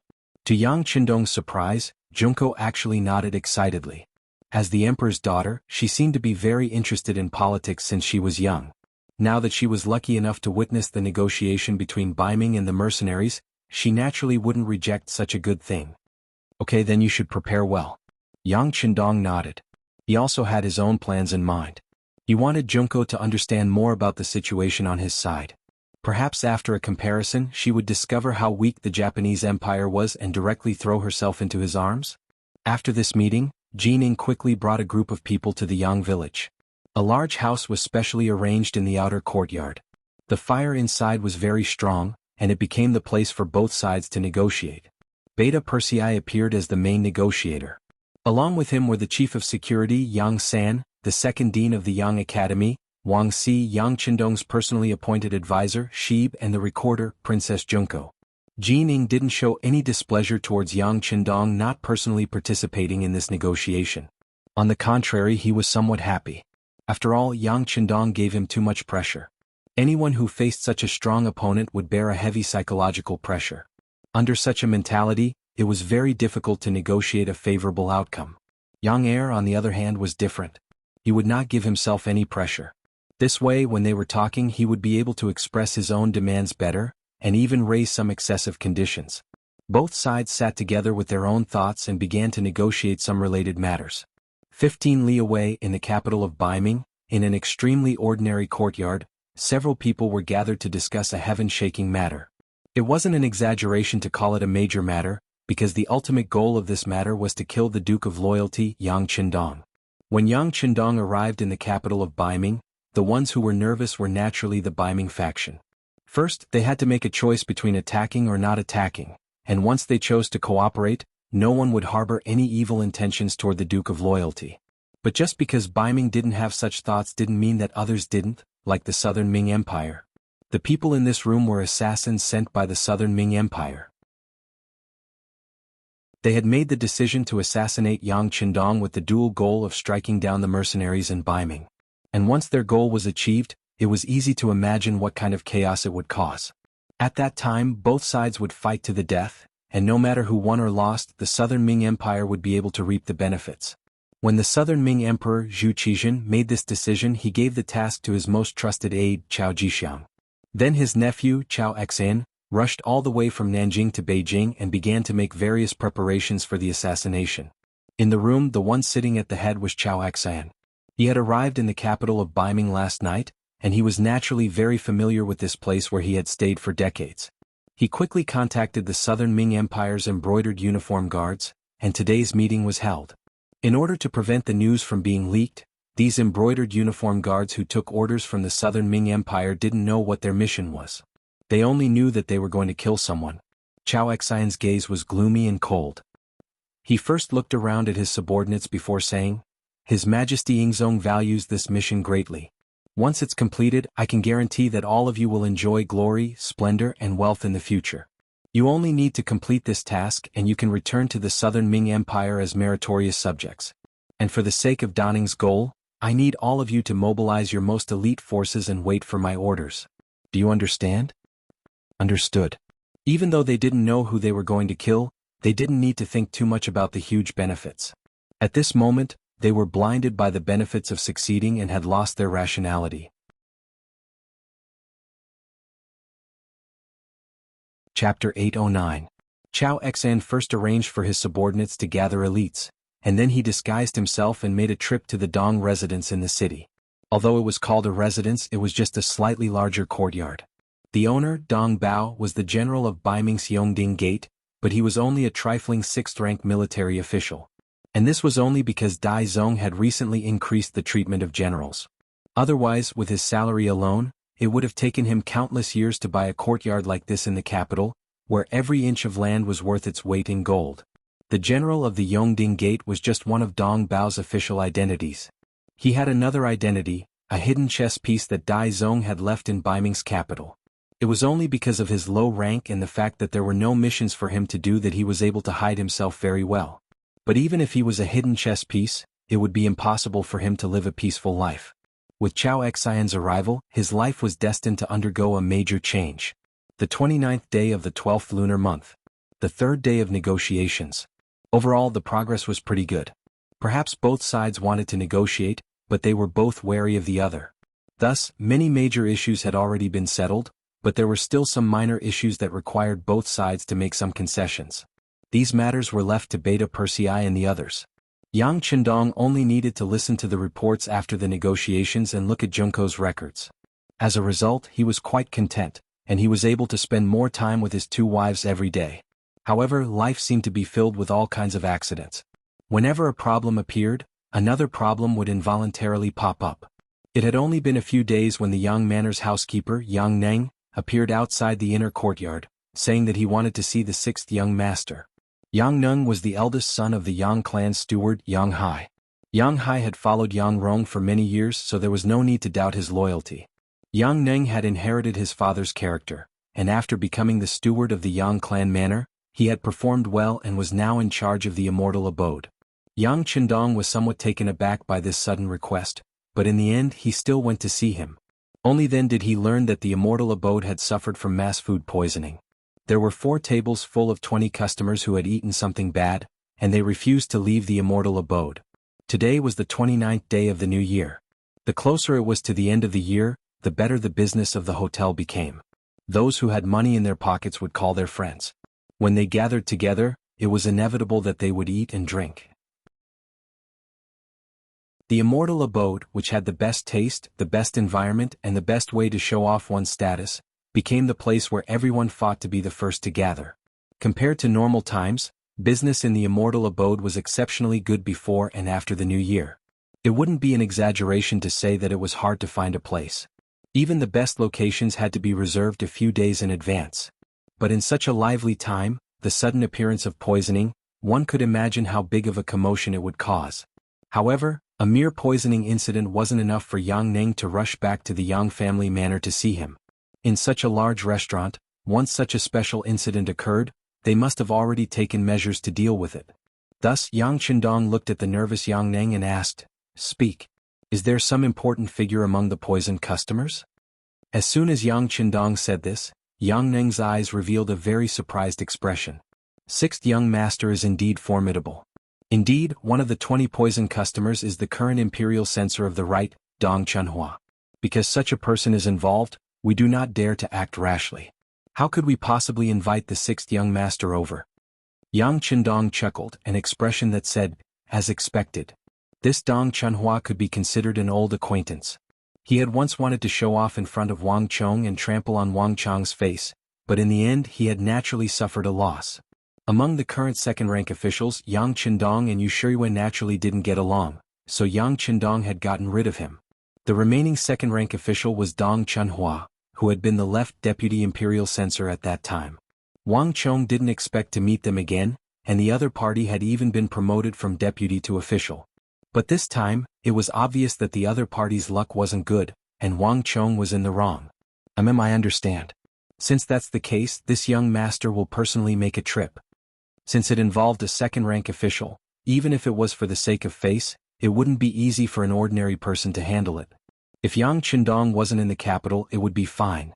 But since he was, if he didn't make an appearance, it would be inevitable for others to say that he was arrogant. It was best not to leave such a domineering impression. Yang Neng was naturally overjoyed that the 6th young master was going to personally make a move. He immediately went to arrange a carriage. Considering that Beta Persei was still negotiating with Jining, Yang Qindong didn't want to disturb him. Instead, he called for Yang Si and 50 members of the 1st Guard Squad to leave the Yang clan manor.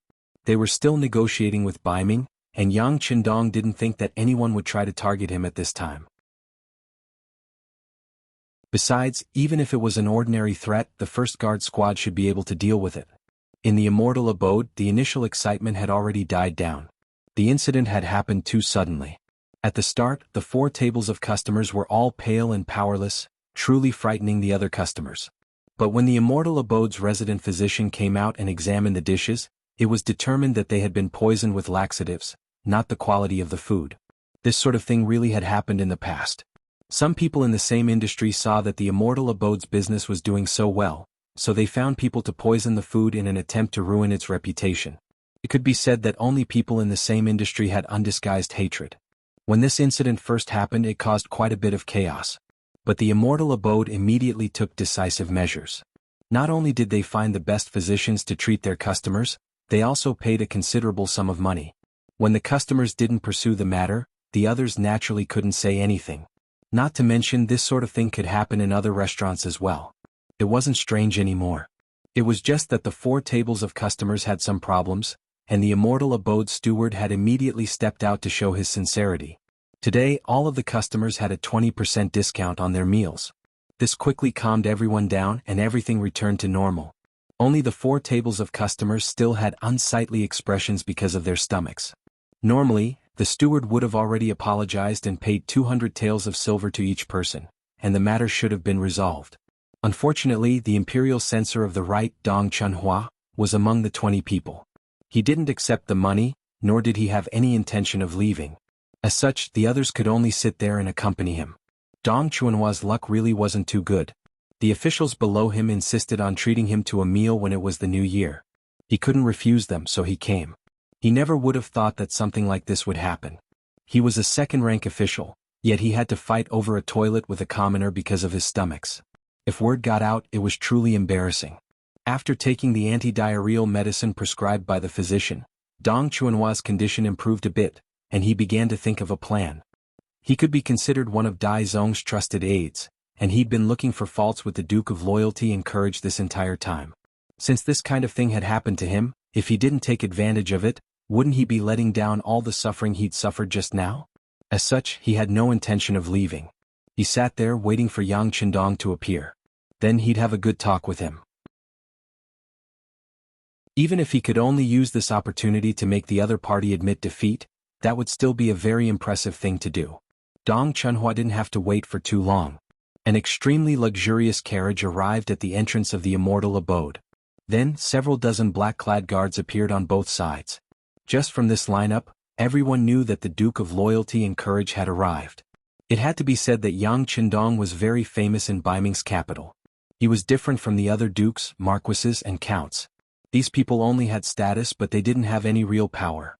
When outside, it was best to keep a low profile as much as possible. Otherwise, the imperial censors weren't just for show. They'd report you at any time. Compared to them, Yang Qindong's lineup was much larger. No matter where he went, he would instantly become the center of attention. In this regard, the imperial censors couldn't do anything about it. There was nothing they could do about it. He was the leader of an army. Who knew how many people he'd killed on the battlefield? Who knew how many people he'd offended because of this? It was only natural that he had strict security measures. Of course, the most important reason was that the soldiers he was leading weren't from the great Ming. Moreover, Yang Qindong himself had never received any salary from Baiming. Even if these imperial censors wanted to report him, they wouldn't be able to do anything about it. When they saw that the Duke of Loyalty and Courage had arrived, a few of the diners looked toward the entrance with eager eyes. In truth, when the incident happened, there were some people who weren't afraid of the consequences and waited here. In fact, even after they finished eating, they had no choice but to call a few more people over. They wanted to see how the Duke of Loyalty and Courage would deal with Sir Dong. The carriage stopped and a green-robed Yang Qindong stepped out. He was still dressed the same as before.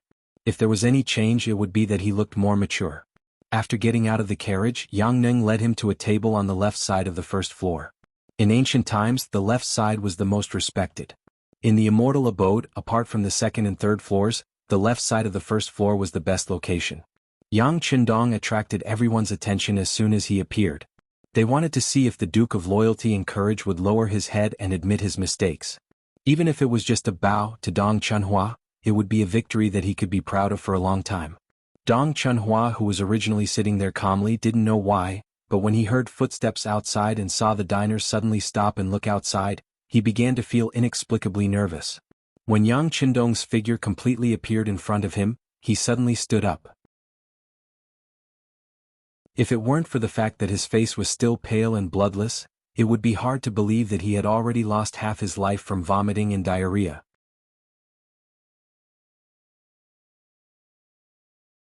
Chapter 8:10. All of this was because Yang Qindong's reputation was too great. The last time they'd met, he hadn't been able to gain the slightest bit of advantage, which had left a shadow in his heart. As soon as he saw Yang Qindong, he instinctively stood up. As soon as he stood up, he happened to meet Yang Qindong's gaze. Then, under the collective gazes of everyone present, an unexpected scene occurred. Yang Qindong, who just entered the main hall, couldn't stop himself from bursting into laughter. "Ha ha ha ha, it seems like you've suffered quite a bit. My apologies, I couldn't control myself.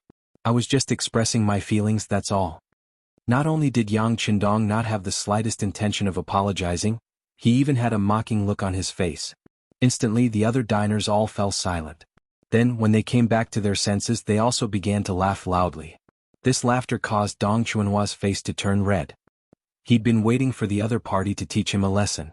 Who would have thought that when the other party came, he'd be the first to stand up in fright? Then he'd be ridiculed instead. If news of this spread, he'd probably become a laughingstock. The originally tense atmosphere was completely dispelled by this laughter. Dong Chunhua knew that there was no point in keeping a straight face, so he could only face it head-on. With a serious expression he asked, "Duke Zhongdan, the immortal abode is your business. Now that a guest has been poisoned by a laxative while eating here, how do you explain this?" Yang Qindong's expression also suddenly became much more serious. He angrily said, "I express my extreme indignation and anger towards the despicable people who use such underhanded means to harm my immortal abode's business. I strongly condemn them. If I discover anyone else doing this in the immortal abode, I will definitely hand them over to the authorities and give them a heavy punishment. As for the guests who have been harmed, our immortal abode will also compensate them appropriately. We will compensate them as much as we can to express our apologies. Sir Dong, I presume that the stewards of the immortal abode have already given each of your guests 200 taels of silver. Don't tell me you didn't receive it?" The words he'd said earlier were all righteous words, but if one thought about it carefully, they were all just diplomatic words. This was also a common tactic used by various countries in the future. Towards the end, it was as if they were trying to make a big issue small, and a small issue into nothing. However, if one person had to pay 200 taels, 20 people would pay 4,000 taels of silver. This wasn't a small amount. Seeing Yang Qindong ask if he had received the silver, Dong Chunhua wanted to say no, but others had received it. Why didn't he? He couldn't say that he didn't want to take it, let alone that he thought the silver was too little. To pay. Of them to say to pay. To pay to pay to pay to pay to pay to pay to pay to pay to pay to pay to pay to pay to pay. Pay. To pay to compensate to pay to pay to pay to pay to to pay to pay to pay to pay to pay to pay to pay. Of the off. To pay. In other words, the immortal abode's methods were already very fair, leaving the others speechless. When Dong Chunhua saw that the others didn't say anything after receiving the money, he knew that he was alone. Yang Qindong hadn't shown any signs of weakness. He couldn't beat the other party in words, nor could he beat the other party in a physical fight. Staying here would only increase his troubles. Dong Chunhua snorted coldly, then walked out of the immortal abode with his hands clasped behind his back. Only the immortal abode would be able to bully their customers. Only they would be able to make a second-rank official speechless and have nothing to say. Seeing Dong Chunhua leave just like that, without even leaving behind a single vicious word, Yang Qindong felt as if he hadn't heard a thing. "Men, bring that person who paid 200 taels of silver to Sir Dong's residence. No matter what, we can't let him suffer for nothing." Yang Qindong's words seemed to have good intentions, which immediately drew a round of laughter from the other customers. The farce seemed to have ended just like that, but Yang Qindong didn't think that was the case. He called Yang Ning over and asked him what exactly had happened, and whether he'd already investigated the matter. Since he was going to invite the sixth young master over, he naturally had to get to the bottom of the matter. Yang Ning immediately gave him a report of what he'd just learned. "Sixth young master, this is how restaurants are. The competition is too fierce. Sometimes, when you can't win in a direct confrontation, you can't help but think of using other methods. This isn't the first time something like this has happened. Fortunately, everyone has some misgivings. Even if they use drugs, they won't use too much force. In any case, it won't harm anyone's life. However, we've still been very careful. When we're cooking and serving the dishes, we have people serving them. I've already asked them, and they're all old hands. They wouldn't do something like taking someone else's money to trample on their own business. It's a bit strange that we don't have any leads at all. The restaurant industry actually had such methods of competition. This was a bit beyond Yang Qindong's expectations. Of course, he didn't know much about the restaurant industry in his past life, so it was only natural that he wouldn't be able to see through it. However, it was a bit strange that he couldn't find the culprit. Alright, we have to be more careful in the future. Who cares what other people do? In any case, our immortal abode can't participate in this kind of thing. If we want to attract customers, we have to put more effort into the taste of the dishes, the quality of the service, and the atmosphere. If we use such underhanded methods too often, we'll be struck by lightning. When Yang Qindong saw Yang Neng's anxious and self-reproachful appearance, he reached out and patted him on the shoulder. He had served the Yang clan for generations and had even changed his surname to Yang. Such a loyal person should be encouraged, not discouraged. Yang Qindong nodded emotionally when he sensed Yang Qindong's concern for him. His eyes even reddened as he said, "That's right. We'll remember the sixth young master's words. In the future, we'll continue to improve ourselves. We won't use any underhanded methods." This was just a small matter. If not for the fact that this matter involved a second-rank official, Yang Qindong wouldn't have asked about it. Yang Ning also wouldn't have bothered him over such a small matter. Now that Dong Chunhua had taken the initiative to leave, the matter could be considered to have come to an end. It was just a case of diarrhea.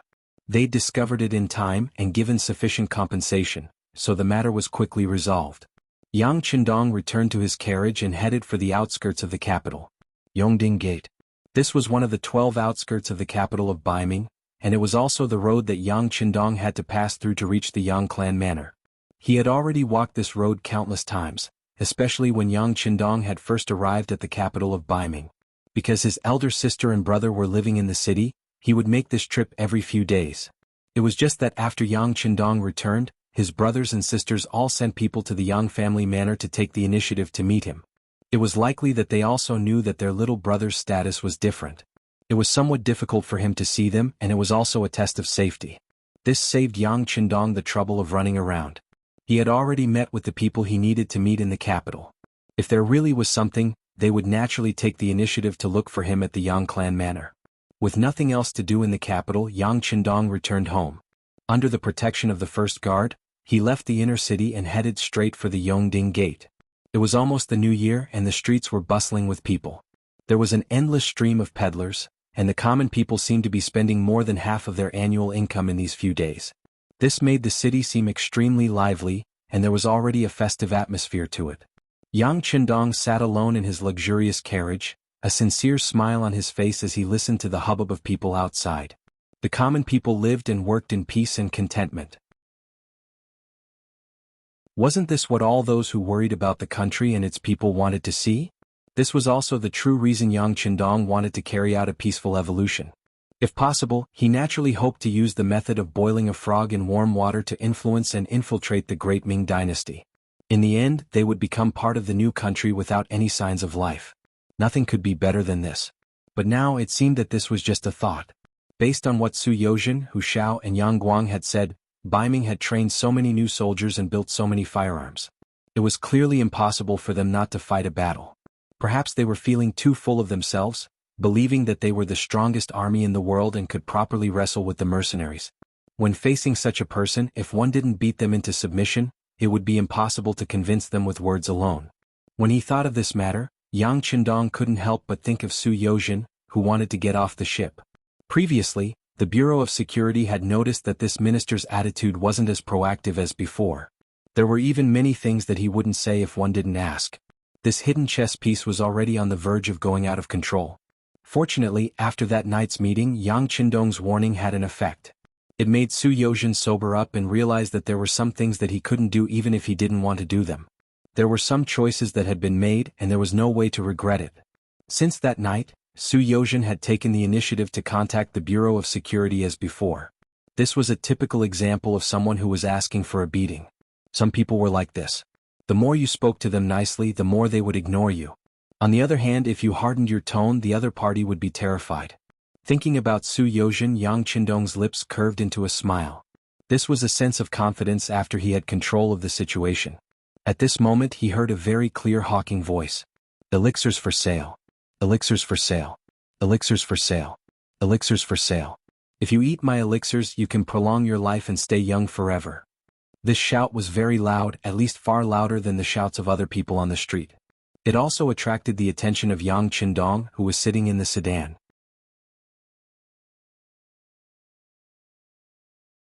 Chapter 8:11. Because of Yang Qindong, many items that shouldn't have appeared had appeared in advance, causing the market to become more prosperous and diverse. However, the production capacity of Qiqian City wasn't very high and there were too many merchants who wanted to get their hands on their goods. As a result, there was a shortage of goods in the Heavens Beyond Trading Company. Some people couldn't get their hands on the goods even if they had the money. Thus, some people started to learn how to fake goods. Fake goods weren't a product of a certain period of time. Instead, it was a kind of business that people were forced to do. Thus, there were many new and interesting items in the market. There were even some items that were imitations. However, these things only looked similar. When you actually held them in your hands, they were too heavy and crude. But because they were cheap, they still managed to gain a certain market share. As a result, some goods that didn't even exist in the Heavens Beyond Trading Company started to appear. However, things like immortal pills still attracted Yang Qindong's attention. Immortal pills were things that only existed in legends and were only recorded in the history books. It was as if they were just conjectures. How could they exist in this world? But now there was actually someone hawking on the streets. It was impossible not to attract attention. Gently reaching out to touch the side curtain of the carriage, he saw a man dressed like a Taoist in a bagua robe peddling the goods in his hands. There were quite a number of people gathered in front of this stall, and it seemed to be very lively. Stop for a moment. Yang Qindong was also interested and called out to stop. The carriage that was in the midst of the commotion also stopped. The group of guards also widened their eyes and looked around, looking cautious and alert. The carriage stopped and Yang Qindong walked out in large strides. He looked at Yang Si, who was waiting on the side of the carriage with a puzzled expression. He chuckled and said, "There is someone selling immortal pills over there. This young master is interested. Let's go take a look together." Okay. Since it was an invitation from the young master, Yang Si naturally wouldn't reject it. He smiled and nodded in agreement. The two of them, one servant and one master, followed by a few guards, walked towards the seemingly lively stall. As he got closer, Yang Qindong could finally see the so-called immortal pill in the other party's hand. It was golden as if it was made of gold. From its appearance it was quite interesting. "Taoist priest, how much is this elixir?" Before Yang Qindong could approach, someone in the crowd asked. "I can't say that this is a sale but an invitation. Only those who are fated will be able to obtain it. Let's put it this way, 1,000 taels per pill, no bargaining."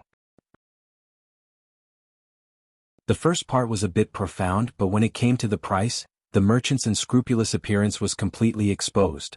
When they heard that it was 1,000 taels for one pill, the people who were originally interested in it all shook their heads. Originally they thought that if the price was right they would sell one back. Regardless of whether it was real or fake, they would just treat it as buying a fresh one. However, if it was 1,000 taels per pill, it was really too expensive. No one would spend so much money just because of curiosity. The crowd suddenly quieted down. When the Taoist priest saw that there was going to be an awkward silence, he couldn't help but say anxiously, "You guys don't believe me? This is the price. How can immortal pills not be a lot? Do you know that I met the Grand Supreme Elderly Lord in my dream? This was given to me by him. It is far from something that can be measured by money." With this explanation, some people who had already wanted to leave couldn't help but hesitate. Previously they thought that this bet was a scammer. However, when they heard that this matter was linked to immortals and the price was so expensive, they couldn't help but hesitate. But after all, it was 1,000 taels. No matter who wanted to take out this much money, they would have to consider it carefully. This actually helped Yang Qindong. He laughed and squeezed through the crowd. "Come, let me see. If it is really something good, I will take all of your immortal pills." Yang Qindong naturally wouldn't really believe that there were immortal pills in this world. He just looked at it curiously.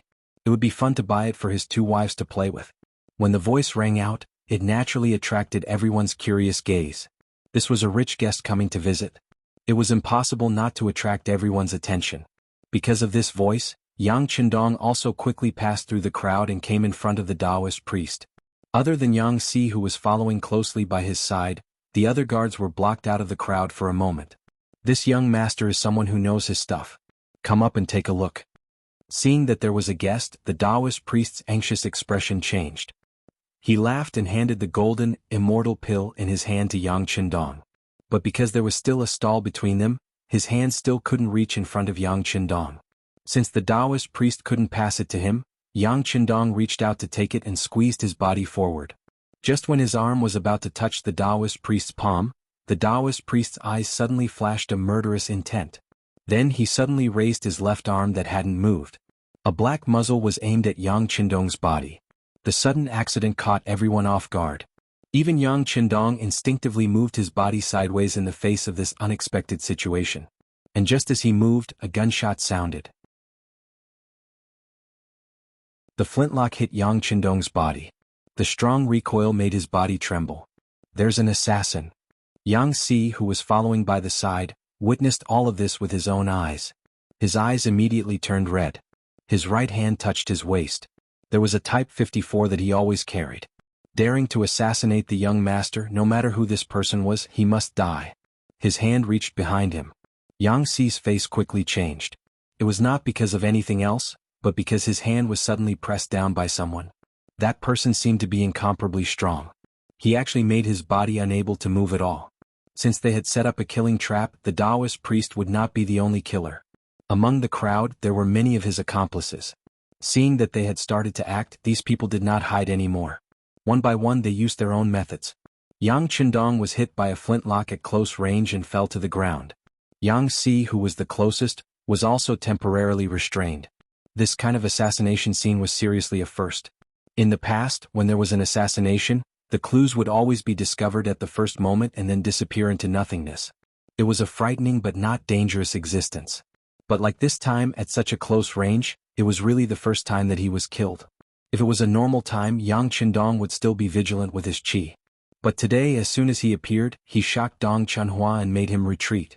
This made him a little arrogant. Coupled with the fact that this place was in the midst of a riot and a hubbub of voices, it was even more difficult to spot the problem in such an environment. This gave the enemy a chance to succeed. Yang Qindong was shot to the ground. Blood flowed from the corner of his mouth and his face was a little pale. It was unknown whether he was alive or dead. But even so, the Taoist priest was still unwilling to die without seeing with his own eyes. He suddenly pushed the stall in front of him away, then held another loaded flintlock in his hand and aimed at Yang Qindong again. But this time the target was not his body but his head. After aiming at the target, the Taoist priest pulled the trigger. It looked like he was going to shoot Yang Qindong on the spot. Get lost. It was at this moment that a loud shout rang out. Yang Si, who had his right arm pressed down, roared angrily. All the strength in his body erupted at this moment. He endured the pain of his dislocated right arm and rushed out from the crowd, arriving in front of the Taoist priest's gun. Bang! At this time a gunshot sounded. This bullet hit Yang Si's body. The strong force pushed Yang Si away, causing him to fall on Yang Qindong, who was unconscious on the ground. It was this pounce that awakened Yang Qindong, who had suddenly received a blow. The moment he opened his eyes, he saw a few strong men slashing at Yang Si's back. After a few slashes, blood was dripping and red blood covered the ground. Yang Si. Yang Qindong, who was awake, immediately shouted in his heart. Then he suddenly jumped up from the ground. While holding Yang Si in his arms, he took out a Desert Eagle and fired at the assassins in front of him. Bang bang bang, every time a shot was fired blood would splatter. Under the powerful lethality of the Desert Eagle, 2 of the 3 people who were wielding the sword had their heads smashed, and their faces were unrecognizable.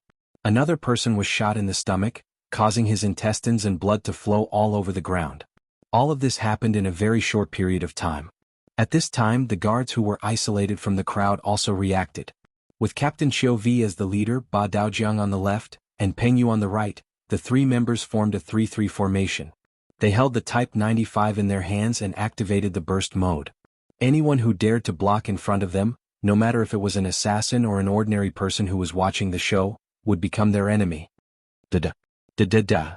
The gunshots were endless and one figure after another fell to the ground. Even the Taoist in the Taoist robe did not manage to escape. He was shot in the head by the angry Ba Daojiang, and fell to the ground with blood all over his body. Sixth young master. Qiu Vi and the other two formed the first echelon and came to Yang Qindong's side. The other guards were also rushing over. What are you looking at? Who has hemostatic medicine on them? Take it out. Yang Qindong shouted crazily. At this time his body was covered in blood, all of which flowed out from Yang Xi's body. In order to protect himself, this person forcefully dislocated his arm, took a shot, and was even slashed several times. He was already on the verge of death.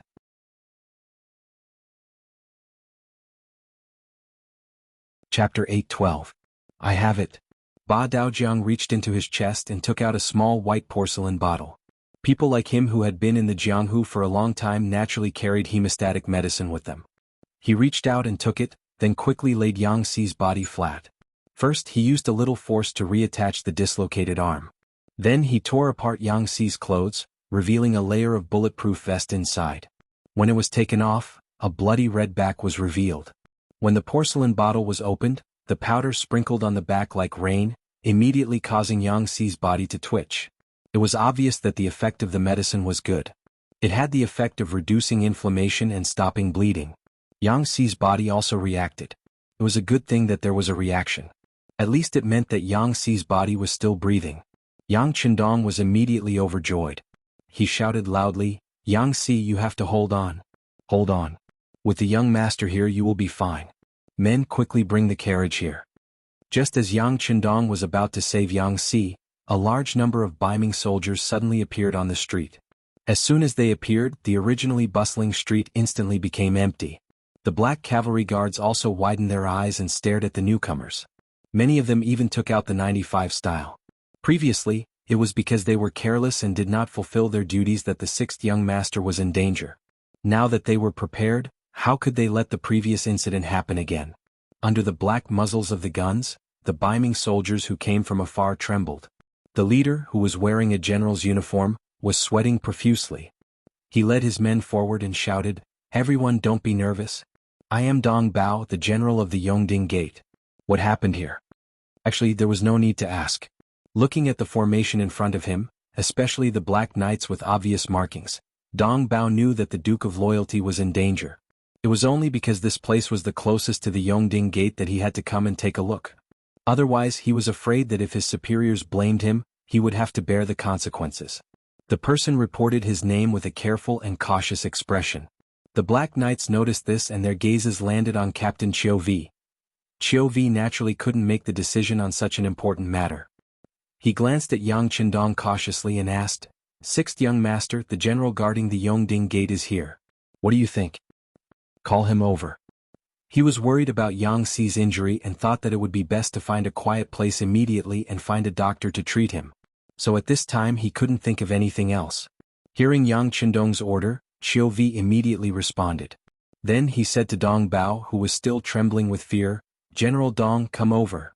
Yes, yes. Dong Bao answered like a lackey and trotted forward with his head lowered.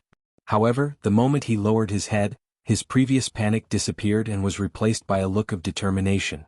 Because his head was lowered, no one noticed his change at all. Dong Bao trotted toward Yang Qindong. When he was 5 meters away, Qiu Vi suddenly shouted, Okay, just stand there.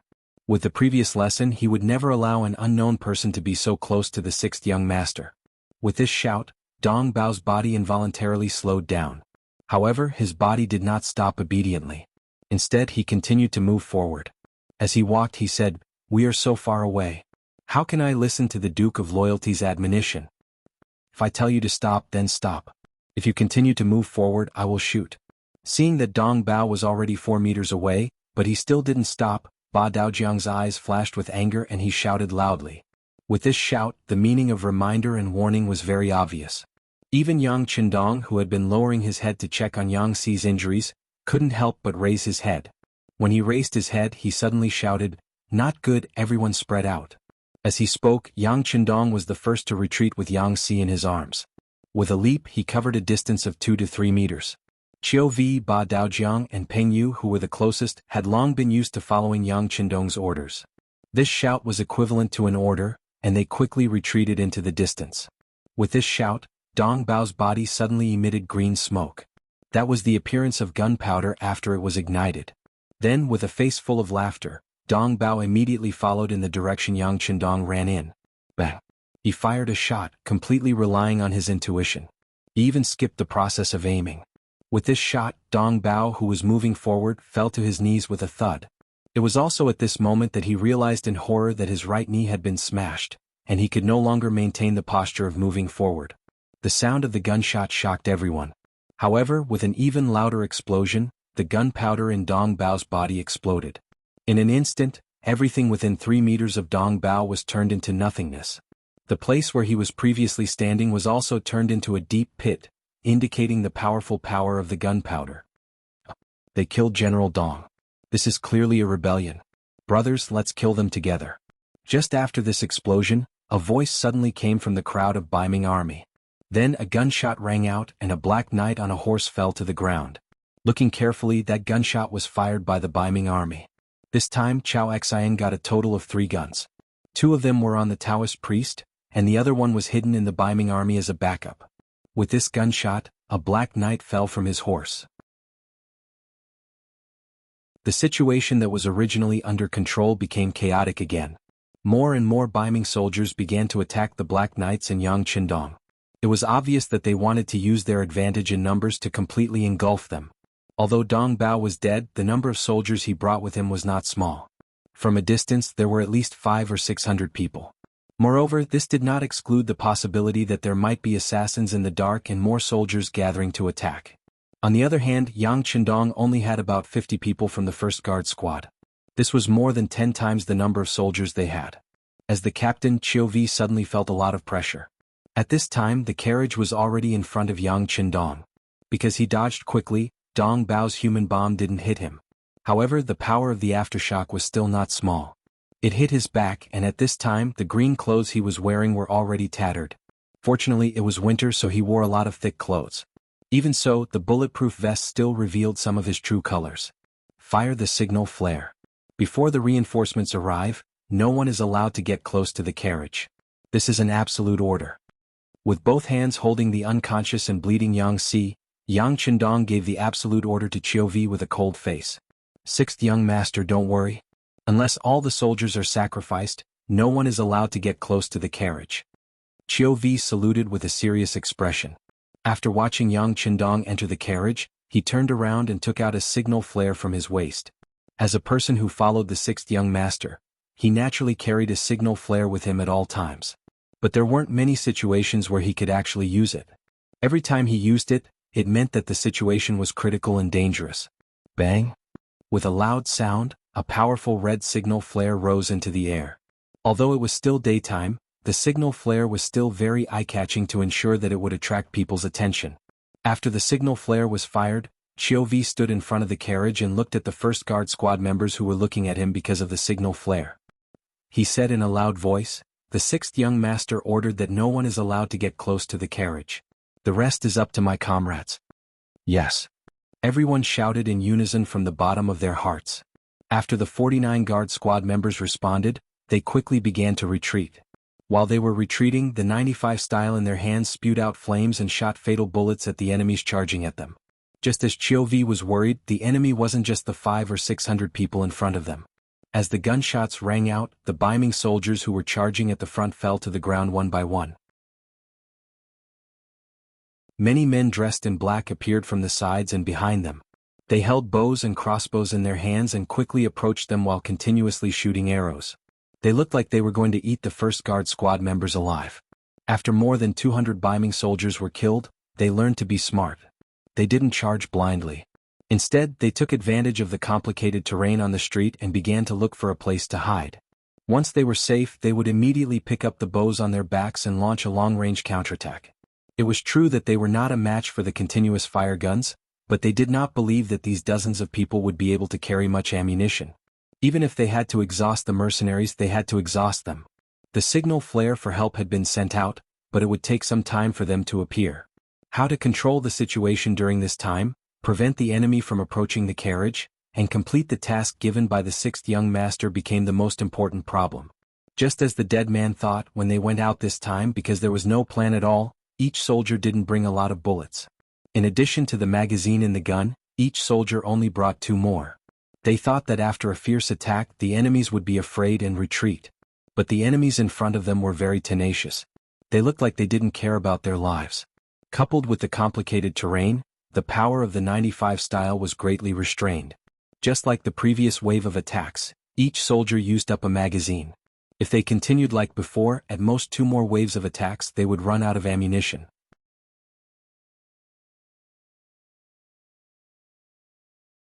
Chapter 8:13. Everyone listen up. Switch from continuous fire to burst fire. Don't think about killing too many enemies. Focus on suppressing them and wait for reinforcements.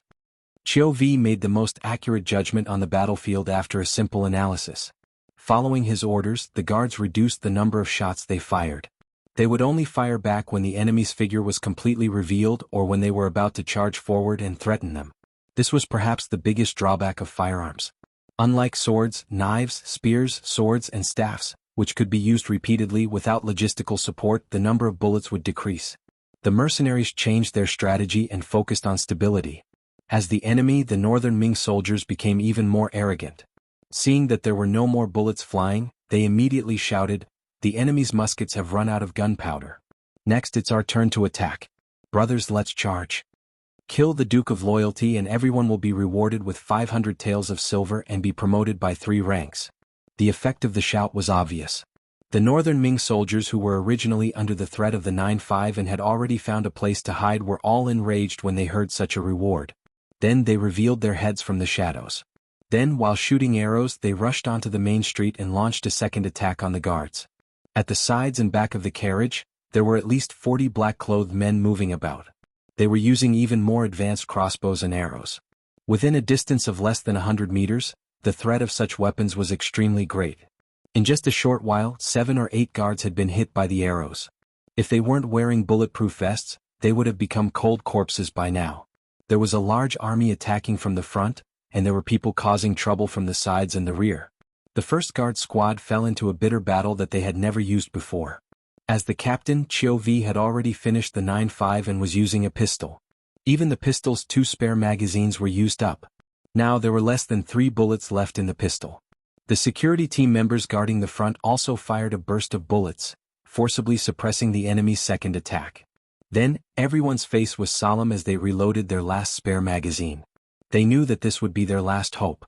The enemies in front of him were suppressed, and the men in black behind him threw down more than 20 corpses. However, the death rate didn't scare them away. These people were like members of a suicide squad. They didn't even look at the death of their companions. Their eyes were fixed on the carriage in front of them. Their target hadn't died yet, which meant that their mission hadn't been completed yet. They still had to continue on their journey. Qiu Vi fired the last few bullets from his pistol. However, the enemy was moving at high speed. He only managed to injure 1 person. Qiu Vi then holstered his pistol and pulled out the 3 bayonets from his waist. He shouted, "Soldiers on both sides, follow me. No matter what, we cannot let them get close to the carriage." Without firearms, Qiu Vi and the others would have to complete the mission given to them by the 6th young master even if they had to use cold weapons. This was their mission and responsibility. Even if there was only 1 person left, no one would take a step back. Charge! Ba Daojiang, Peng Yu and the others responded enthusiastically. They also pulled out their bayonets and rushed towards the men in black. After that, there was a series of clanging sounds as the 2 sides fought each other, and the fight became a mess.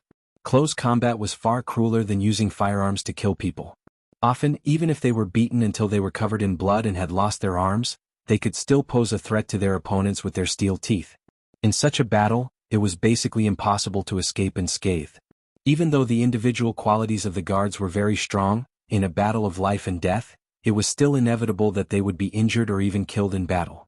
After only a few exchanges, half of the remaining 20 or so black-clothed men fell, and 2 of the guards were killed and 3 were injured. These men in black were the type that knew martial arts. In terms of individual combat strength, they were far superior to ordinary Ming soldiers. Even the embroidered uniform guards, who boasted extraordinary combat strength, could not reach their level. Moreover, the arrows in these men's hands were highly toxic. Once shot, it would not take long for them to foam at the mouth and suffocate to death. If the soldiers did not wear black armor outside and bulletproof vests inside, the number of casualties would be much higher than the men in black. Even so, Chiu Vi and the others did not intend to take half a step back. They were sad that their comrades had died, but they would not cry. They wanted to turn their sadness into motivation to kill more enemies and avenge their comrades. The rear was already engaged in a battle, and the guards were beginning to suffer casualties. The enemies in the front also tried to launch 2 small attacks. Perhaps it was because too many people had died before, so they were also afraid. But even if they were cautious enough to launch an attack, they still consumed a lot of the guards' bullets. Seeing that another big attack was coming, the 2 sides would inevitably have to fight with cold weapons. The situation was already very critical at this point. In the carriage, Yang Si had already been laid down flat. Fortunately, the space was big enough for Yang Qindong to use. Yang Qindong no longer cared about everything outside the carriage. Since he had handed the mission to Chiu Vi, he had to completely trust him. Right now he had another mission to do, and that was to save Yang Si.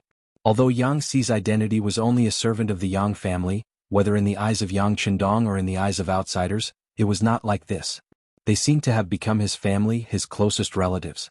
How could Yang Qindong watch his closest relatives die in front of him and not care? Not to mention, Yang Si's injuries were caused by protecting himself, so there was no reason for him to not care. Speaking of which, Yang Si's body did not have any fatal injuries. Most of them were caused by external injuries. The only fatal injury was excessive blood loss.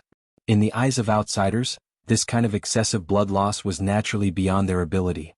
However, for Yang Qindong, who had experienced hundreds of battles, suffered countless injuries and completed countless life and death missions, it was not without a bit of hope. In the carriage, Yang Qindong first roughly checked Yang Si's injuries. After knowing that he fainted because of excessive blood loss, he disappeared from the spot. When he reappeared, there were a few disposable infusion tubes and needles in his hands. Let's go all out. Although I haven't checked, I don't think there will be any changes to his blood type. He sighed to himself. In his past life he was a type O all-purpose blood type. He had given blood to and received blood from his comrades more than once. Even without anyone's help, he could still do this job very well. As if he had done it many times before, Yang Qindong stabbed the needle into his arm. Outside the carriage, the battle was still ongoing. It had already been at a stalemate for more than an hour. The casualties on both sides were constantly increasing. 300 meters away, atop the high walls of a residence, Chao Qin was watching this scene with a fierce expression. Today's events were all part of his plan. By chance, his subordinates saw the Imperial Censor of the Right enter the immortal abode and hurriedly reported it to him. Then, the massive battle plan was put into motion. First, the poison experts of the embroidered uniform guard entered the immortal abode, as if they were looking for someone, and sprinkled laxatives into Dong Chuanhua's food. Then they waited for Yang Qindong to appear. As expected, this matter involved a major second-rank official. As expected, Yang Qindong had come to the capital. However, Chao Qin wasn't satisfied with the 50 or so guards at his side. But that didn't matter. The military strength he had arranged was several times that of the enemies.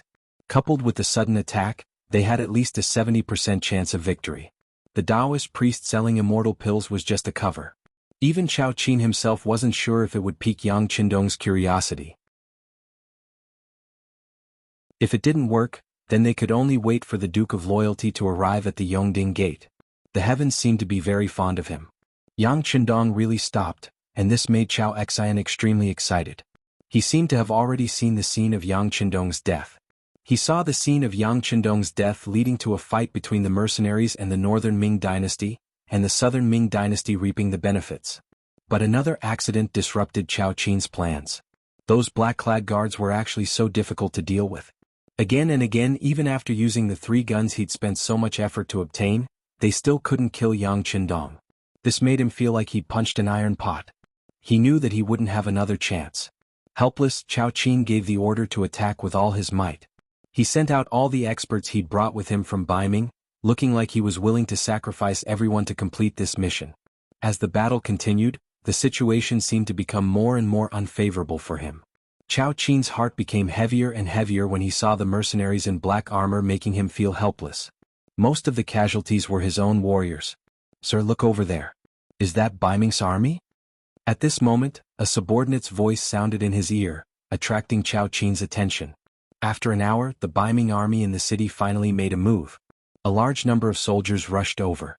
Speaking of which, Ming's army shouldn't take so long to react to something like this. In fact, less than half an hour after the incident happened, the higher-ups in the Ming army knew about it. But when they found out that the Duke of Loyalty was involved, they didn't immediately send out the order to send troops. Instead, they sent someone to report the news to the palace. Unexpectedly, they didn't receive the order immediately. It turned out that the acting sect master Zhu Qiu was hesitating.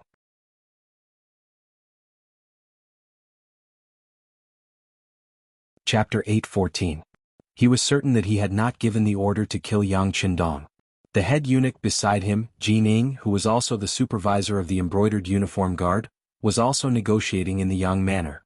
It was impossible for her to make a move against Yang Qindong. If that was the case, then this time, it was not one of his own people who made a move. Since it was not one of his own people who made a move, what did it have to do with him? He would just let them make a fuss. If they really did kill Yang Qindong, it would not be his fault. He would also be able to get rid of a big problem in his heart. Wasn't that a good thing? Zhu Qiu was only thinking about who would dare to kill Yang Qindong in the capital and make such a big fuss about it. It was at this time that the supervisor eunuch of the Imperial Horse Directorate, Chen Guan, asked for an audience. As soon as he saw the emperor, he knelt on the ground and shouted that the imperial city was in trouble and that he had come to protect the emperor. Chen Guan's sudden action was seen by Zhu Qiu and was naturally puzzled. He did not understand why there was trouble out of the blue. With an unhappy expression he asked, "Chen Guan, why are you so panicked? Your Majesty, don't you know that danger is descending?" Chen Guan raised his head and pretended to be very confused. "Speak." Zhu Qiu did not like officials who played riddles with him. He was the emperor and did not need to spend any effort on this kind of thing. Seeing that Zhu Qiu was a little angry, Chen Guan didn't dare to play any more tricks. He immediately changed his appearance and said very sincerely, "Your Majesty, although the Duke of Zhongdan's death wasn't caused by us, if he died in the capital, Ming wouldn't be able to escape responsibility. Those who do not understand will only think that the Duke of Loyalty and Courage died at our hands. How many people will ask for the truth? If that happens, the consequences will be unthinkable." Zhu Qiu, who was originally standing there with his hands behind his back, moved slightly. His mouth opened and closed. He seemed to want to say something, but in the end he gave up. He knew that Chen Guan was right. If the Duke of Loyalty really died in his territory, ignoring everything else, just the fact that he did not save him would cause northern Ming to suffer. Under his guidance, Ming's army was growing stronger by the day, but this was not the reason why he wanted to fight to the death with the mercenaries. At least for now, the mercenaries were not his enemy. He wanted to first unify the Great Ming and resolve the internal problems before he could turn around and deal with others. This was the need to first settle the internal problems. Zhu Qiu was thinking, so he did not immediately make a decision. Chen Guan, who was kneeling on the ground, was already drenched in cold sweat from the shock. In the palace there were constant infighting, both open and covert. Choosing a side was of the utmost importance. Chen Guan had chosen Jin Ying as his master. The eunuch group was so big that Jin Ying alone could not make the decision. Below him was the powerful Gao Rang. This person was the supervisor eunuch of the Imperial Horse Directorate and the director of the East Depot. He was someone who could wrestle with Jin Ying. If Jin Ying died in Yangjia village, it could be imagined that an internal cleansing would be inevitable.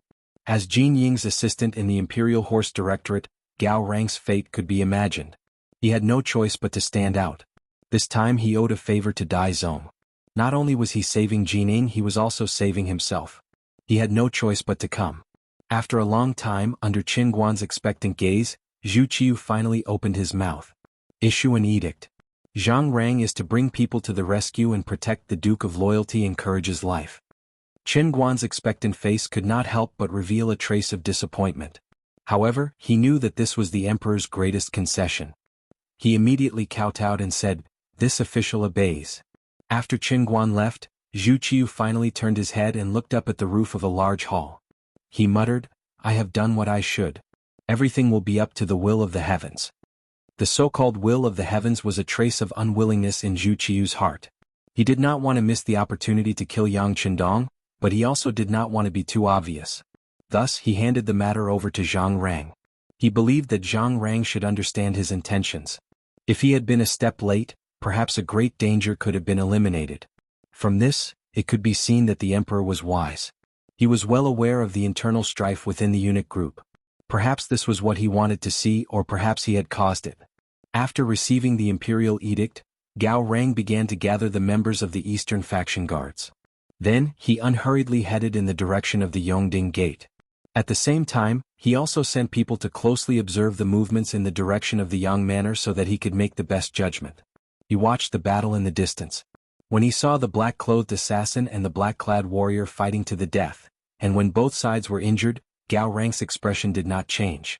It was as if what was happening in front of him was not a life-and-death duel, but just a child's game. Since the emperor had given this task to him, he naturally understood the meaning behind it. What he needed to do was to wait and see. Unless it was absolutely necessary, he would not casually make a move. Not only that, but he also led the eunuchs of the Eastern Faction Guards to block the other Ming soldiers who had rushed here. Not only would he not casually make a move, but he would also not allow others to make a move. However, when news came from the south, Gao Rang's brows furrowed slightly. He knew that things were still out of his expectations. There was finally movement in the direction of the Yang Manor. The spies from the Eastern faction said that they saw cavalry rushing over. Duke of Loyalty and Courage, your luck is not bad. Seemingly sighing softly, Gao Rang turned around and gave the order to dispatch the troops. On the battlefield, Qiu Vi, whose body was half covered in blood, stabbed the military knife in his hand into the chest of another black-clothed man. In exchange, blood spurted out and dyed his black armor red again. However, he did not seem to have hurt it. He even frowned. His left hand unconsciously reached deep behind his waist, where the signal gun was. He was already considering whether to fire a blue signal flare. A red signal flare meant that there was a crisis and it was somewhat urgent. However, if a blue signal flare was fired, it would mean a great crisis. Seeing this, no matter what mission one was in charge of, one had to immediately come to the scene and carry out a rescue mission. From what Qiu Vi knew, there were many mercenary brothers in the capital. For example, there was at least a platoon of Cold Vanguard guarding the Yang family bank. Moreover, they had sufficient ammunition all year round. Once they appeared here, they would become a powerful force. There were also the spies of the Security Bureau in the city. They were not few in number and their skills were probably not ordinary. They were also a military force that could not be underestimated. Just now Qiu Vi had such thoughts. He had also looked in the direction of the carriage more than once. However, from start to finish, the sixth young master's figure had never appeared. Without orders, he did not dare to approach and ask for instructions. However, it seemed that the situation had reached the most critical moment. If he did not ask for reinforcements now, he would not have the chance to ask for reinforcements. His eyes were filled with hesitation and struggle, but in the end, for the sake of the sixth young master's safety, Chou Wu made up his mind to fire the bomb for help. But at this moment, a large group of East Faction Depot eunuchs charged out of the inner city of the capital. They were all nimble and robust, and the moment they appeared, they rushed over from all directions like locusts. Just as the East Faction Depot eunuchs appeared, a group of black-clothed cavalry rushed out from the Yongding Gate. Although there were not many of them, they were exceptionally brave. Each one of them rode on horseback and waved their sharp sabers. They rushed behind the Ming soldiers. Every time they swung their sabers down, a Ming soldier's head would fly into the air. It's the second guard squad. Comrades, kill them. Although they were still far away, Qiu Vi could clearly see that they were his brothers from the second guard squad. His face immediately lit up with joy. While he raised the morale of his comrades with a shout, he also felt as if his body was filled with endless strength. He rushed to kill the nearest black-clothed man. Beta Persei had arrived. Yang San had arrived. Dao Xiao had also arrived. Behind them, Commander Xiao Feng had also arrived with the main force of the Cold Front. Only the Wolf Fang Special Forces and the Ghost Shadow Sniper team were left in the Yang family village. This time, all of them had come out because they had seen the red signal flare. As the only cavalry team, Beta Persei personally went into battle. He immediately ended the negotiations, took control of Jining and rode over. However, he still encountered 4 sniper attacks along the way. After he consecutively threw the heads of more than a dozen enemies into the air, he finally broke through the obstacles, rushed into the Yongding Gate and rushed behind the enemy. It was precisely because he knew that Beta Persei and the others had arrived that Gao Rang stopped watching and chose to take the initiative to attack. The 2 reinforcements appeared from the north and the south. The ones who suffered were the southern Ming men of sacrifice who were still desperately trying to get close to the target carriage. Originally, everything was under control and the plan was proceeding very smoothly. In fact, they had enough time for 2 hours. However, who would have thought that these Black Knights were really too difficult to deal with? After they had used up all the ammunition in their hands, they chose to fight in close combat. Then they used a very strange tactic to forcibly block the southern Ming men beside the carriage. This made the carriage seem very close, but in fact it was very far away. If they had originally wanted to use their last bit of strength to try and complete the mission, with the appearance of the Black Knights and Ming finally making a move, their mission was destined to be impossible. Chao Xin, who was hiding on the high wall of a house, shook his head with a look of disappointment. Let's go. We'll leave through the secret passage immediately. He knew that if he did not leave now, he would not have the chance to leave again. With the arrival of Beta Persei and the other Black Knights, the enemy's morale was depleted. They only resisted for less than a quarter of an hour before they were all killed. At this moment, Gao Rang and a group of Eastern Faction Guards eunuchs appeared 100 meters north of the carriage. Qiu Vi held his sword and faced them. Although he felt a sense of exhaustion, he still had no intention of retreating. He only stared at Gao Rang and the others in front of him to ensure that if the other party wanted to attack, he would become a mountain and block the enemy's attack. Alert, everyone alert. Show your weapons. If there are any blind people, just shoot and kill. If you kill someone, it's on me. Beta Persei jumped down from his warhorse as he spoke to Yang San, Dao Xiao, and the others behind him.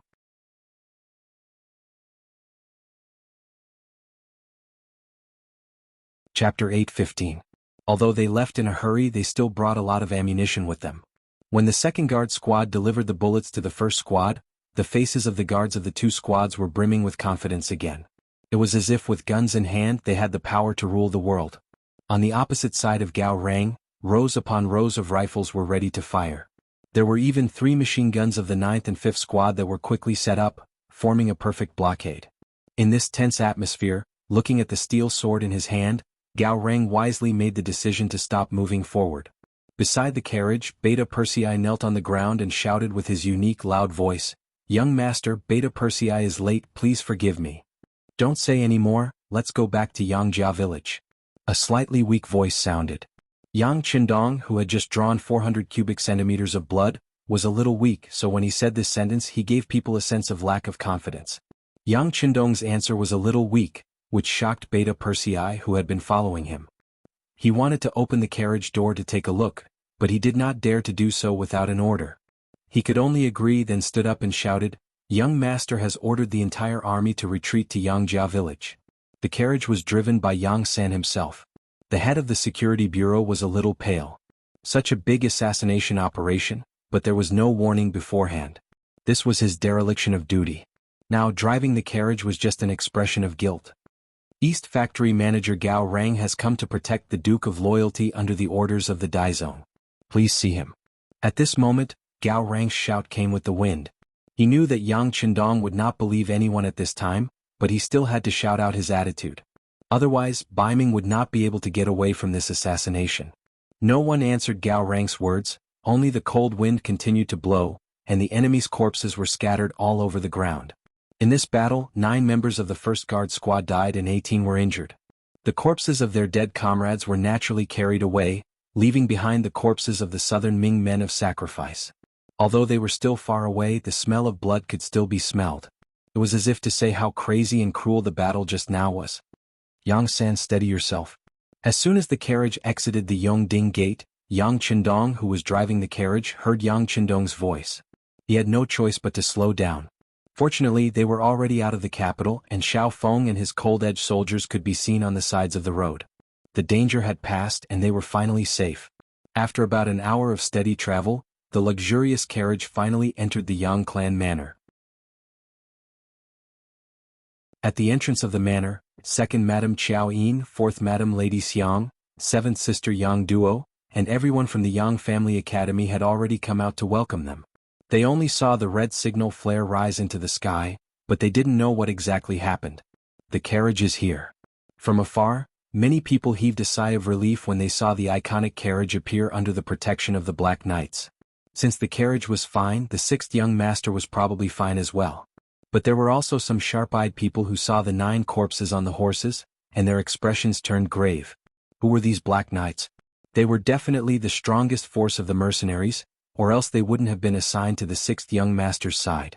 But even they had lost so many people, so one could easily imagine how intense the battle had been. Yang San drove the carriage to a stop in front of the two madams, but before the two madams could say anything, Yang Qindong's voice came from within the carriage. Go to the academy's infirmary. Yang San agreed and smiled apologetically at the two madams. Then the carriage drove away. Unlike before, it wasn't just the Black Knights following them, but also a few other women.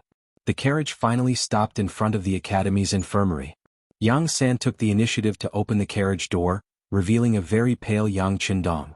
Yang San's eyes were filled with tears when he saw the wise and mighty sixth young master become like this, and even his green robe was already in tatters. Young master, it's our fault. We didn't foresee this in advance. Well, this matter has nothing to do with you. Yang Qindong reached out and patted Yang San on the shoulder, then jumped off the carriage and said to Beta Persei, you two carry Yang Si down and remember to be careful. By the way, where's Yuan Heping? After Yang Qindong shouted, a man in his 30s among the academy students immediately responded, Dean Heping is here. Come here. Seeing Yuan Heping, a smile finally appeared on Yang Qindong's face. This person came from a medical family. Although he was young, he was already quite famous in the middle-aged field. Later he came to the Yang Qindong Academy and was chosen by the second dean Wang Si. He stayed there to learn Western medicine and made rapid progress. He was the person with the best medical results among Yang Qindong's forces. Heping, you also get on the carriage. Yang Si is receiving an infusion. You hold the bottle and be careful. Yang Qindong called Yuan Heping over, patted him on the shoulder, and then walked in the direction of the two madams. With Yuan Heping's help, Yang Si was lifted out of the carriage. His body was covered in blood, and as soon as his pale and colorless face appeared, it caused a series of gasps. In the crowd, fourth madam's personal maid, Xiao Wei, exclaimed and was about to run forward, but she was stopped by Yang Qindong, who was already prepared. Don't be so agitated. Your husband can be saved, but if you go up and cause trouble, then it's not certain. Xiao Wei was Yang Si's wife. Her marriage was personally arranged by Yang Qindong. As a wife, how could she not be moved by her husband's current state? Right now, she just wanted to lie on Yang Si's body and cry. However, since these words were said by the sixth young master, Xiao Wei naturally didn't dare to disobey. She could only retreat to the side with tears in her eyes. Yang Qindong signaled to fourth madam with his eyes, asking her to take care of Xiao Wei. Then he looked at Xiao Yin and seventh sister Yang Duo and said, Do you have clean clothes? I'm too dirty right now. I don't even have a shape. Let's go. Xiao Yin and Yang Duo took a step forward at the same time. One in each hand, pulled Yang Qindong into the inner courtyard of the Yang Manor. Along the way there was a burst of crying. Fortunately, they learned that Yang Qindong wasn't seriously injured. Only then did they relax a lot. Young master, can Yang Si be saved? Xiao Yin's worry shifted to the heavily injured Yang Si. When Yang Qindong wasn't here, this person had always stayed in the manor to protect them. After interacting with him for a long time, they naturally had feelings for each other. Just like how Hu Yen called Yang Qindong Dong Shui in private, Xiao Yin was also used to calling him young master in private. Yang Qindong corrected her a few times, but found that it was useless. Hearing Xiao Yin's question, he nodded confidently. He can definitely be saved. After washing up, Yang Qindong went from the inner courtyard to the academy's infirmary. Although it was called an infirmary, it was actually a small hospital. It covered an area of several thousand square meters and had more than 10 beds. There was also a special room for receiving patients. When Yang Qindong appeared, he was quickly surrounded by people. The most excited of them all was Yuan Heping. Dean, brother Yang Si is receiving an infusion. Is it the blood you usually talk about in class?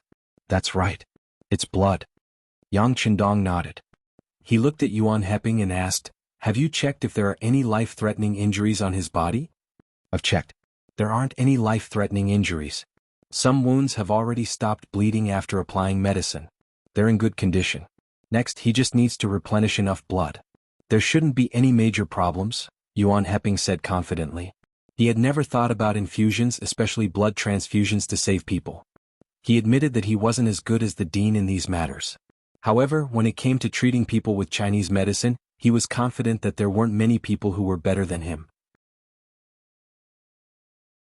Yang Qindong was still very confident in Yuan Heping's Chinese medicine skills. He immediately nodded. Okay, as long as there are no other life-threatening injuries. Then I'll teach you how to test blood types from now on.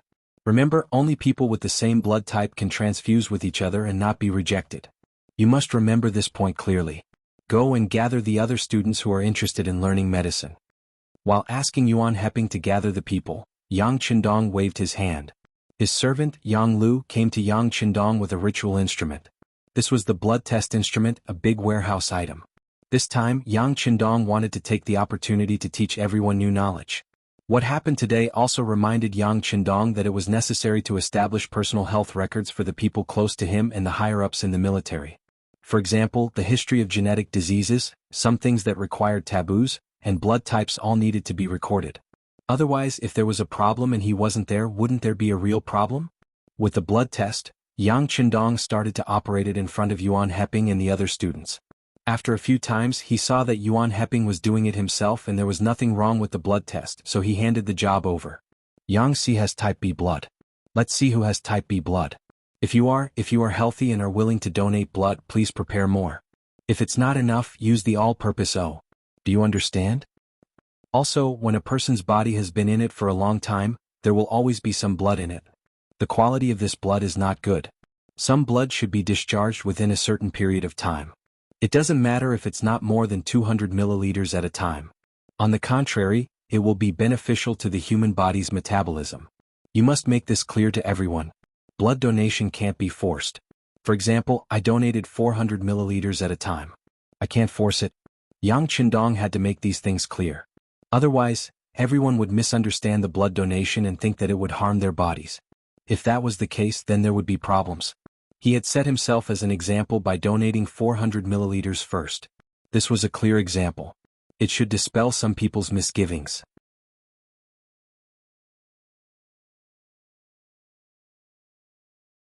Chapter 8:16. Dean, I understand.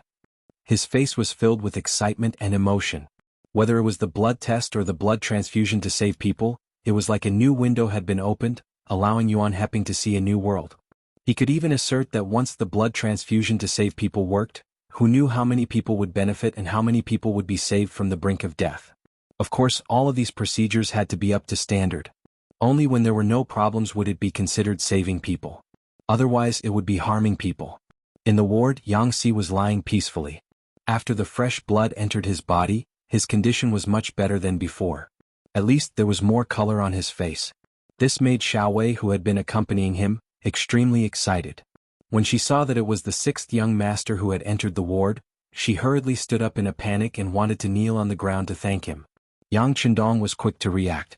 He blocked the kneeling knee and shook his head gently. "Don't thank me. I should be thanking Yang Si. If it wasn't for him, I'm afraid I would be a dead man. No, the sixth young master is invincible. Even God is afraid of you. He would never dare to accept you." Xiaowei was shocked when she heard Yang Qindong's words of gratitude. As a servant, shouldn't it be his duty to protect the master? How could he deserve a word of thanks? Yang Qindong did not explain anything. Instead, he carefully observed Yang Si's condition. When he found that everything had stabilized, he was relieved.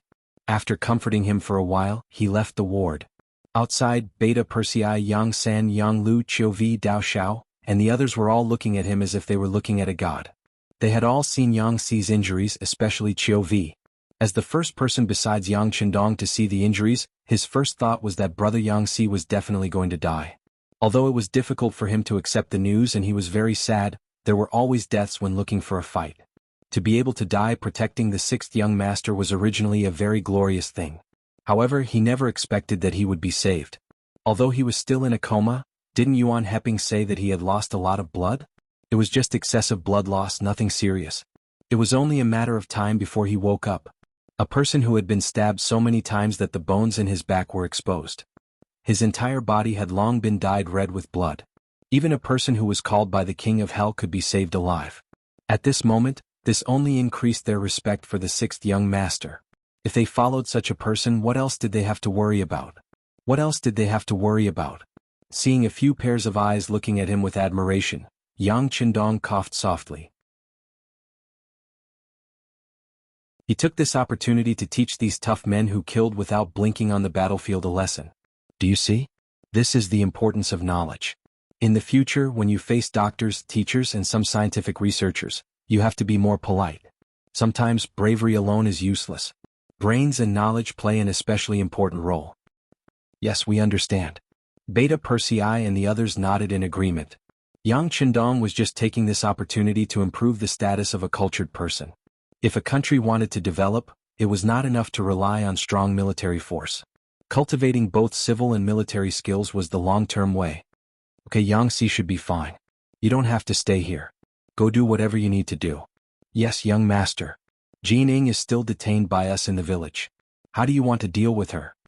Beta Persei nodded repeatedly. Then he thought of the representatives of Ming and became angry. At the beginning of the battle, Ming could have saved her, but they did not. No matter how they dealt with Jining now, it would not be too much. I'll take care of his matters myself. You just have to accompany me later. Of course, Yang Qindong was aware of what had happened at the scene. Although he had been in the carriage to save people, he was equally aware of what had happened outside.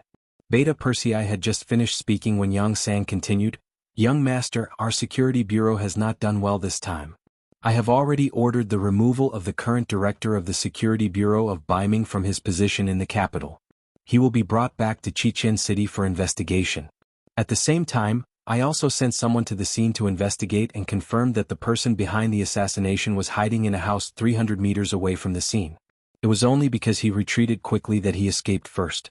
Now our people have already caught up. Although we may not be able to catch the murderer, it is still possible to find out the true identity of the culprit based on these clues." This time, the security bureau had not received any news beforehand. It was true that they had not done their job well. But when he thought about it, wasn't he too careless? He had thought that Jining would negotiate with him on behalf of Ming so he could sit back and relax. He had lost the vigilance that he should have. Even when he entered the capital, he did not bring enough armed forces with him. In the end, 9 of his brothers were killed. He was also responsible for this. Even if he was responsible, Yang Qindong did not want to blame others. He did not want to do such a thing that was already lenient to others, so after listening to Yang San's report, he waved his hand. "I won't ask what the security bureau wants to do this time. In short, we must find the real culprit. We can't let our 9 brothers die in vain." "Yes, young master, don't worry. They won't be able to escape." Yang San was grateful that Yang Qindong did not reprimand him, but at the same time he made up his mind that he would not retreat until he found the real culprit. Even if the security bureau had to pay the price, he would accept it. "Alright, you guys go do your own things. Qiu Vi, Dao Xiao, you guys do your job well at the memorial service. I will attend it personally. Beta Persei, let's go." Yang Qindong reached out and patted Captain Qiu Vi's shoulder, then turned and left. Qiu Vi and Dao Xiao, who were left behind, were extremely excited. Although the 9 brothers who had died protecting the 6th young master, this was their duty. Compared to the soldiers from other divisions, regiments, and battalions who had to fight for military merits on the battlefield, their treatment was better and their conditions were better. With this, no one would regret their deaths. Instead, it was a kind of glory. Didn't the 6th young master say that he would attend the memorial service personally? This was giving face to his brothers. Based on this, if something similar were to happen in the future, how could he worry that his brothers would not do their best? Qiu Vi and the others were still feeling emotional and moved when Yang Qindong, accompanied by Beta Persei, arrived at the negotiation room in the academy. When the door was pushed open, they saw Chief Eunuch Jining and Commander Lu Gui of the Brocade Guard with bitter expressions on their faces. As soon as they saw Yang Qindong appear, they immediately stood up. Jin Ying's expression was even more careful, as if he wanted to smile but did not dare to. As the recorder and a woman, Junko did not ride out of the manor with Beta Persei and the others after knowing that a red signal had appeared in the capital. She did not have the qualifications to do so. The only thing she could do was to stay behind and watch the actions of Jining and the others. In order to prevent these people from causing trouble, the captain of the Langya Special Forces, Tai Hu, personally took action. He set up an array in the room and released his aura that had killed countless people. Even Lu Gui did not dare to move, let alone the others.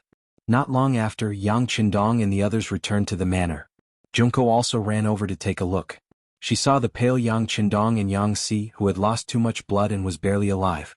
Just when she thought that brother Yang Si was definitely dead, her classmates in the academy sent her news. He had been saved using a very advanced technology called blood transfusion. Food could be transported, weapons and armor could be transported, and when could even the blood of a person be transported?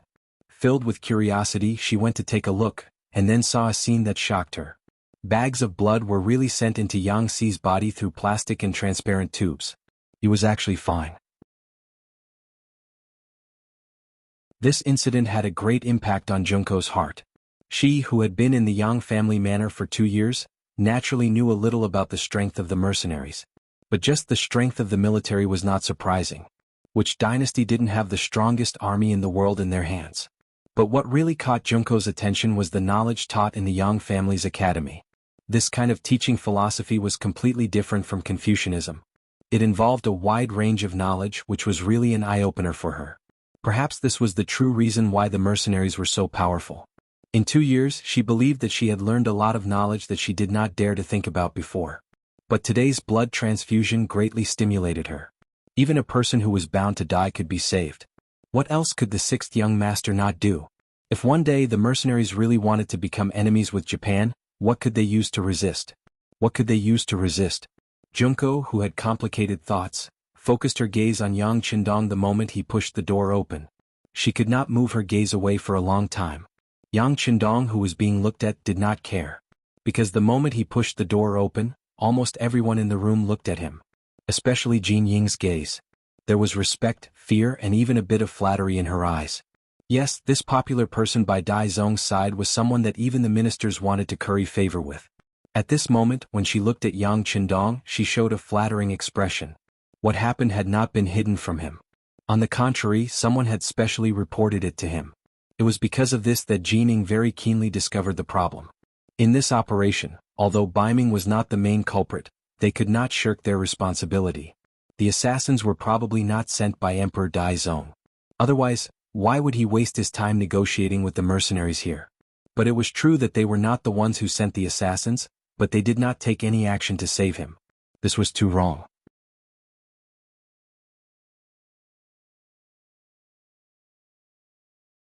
Chapter 8:17.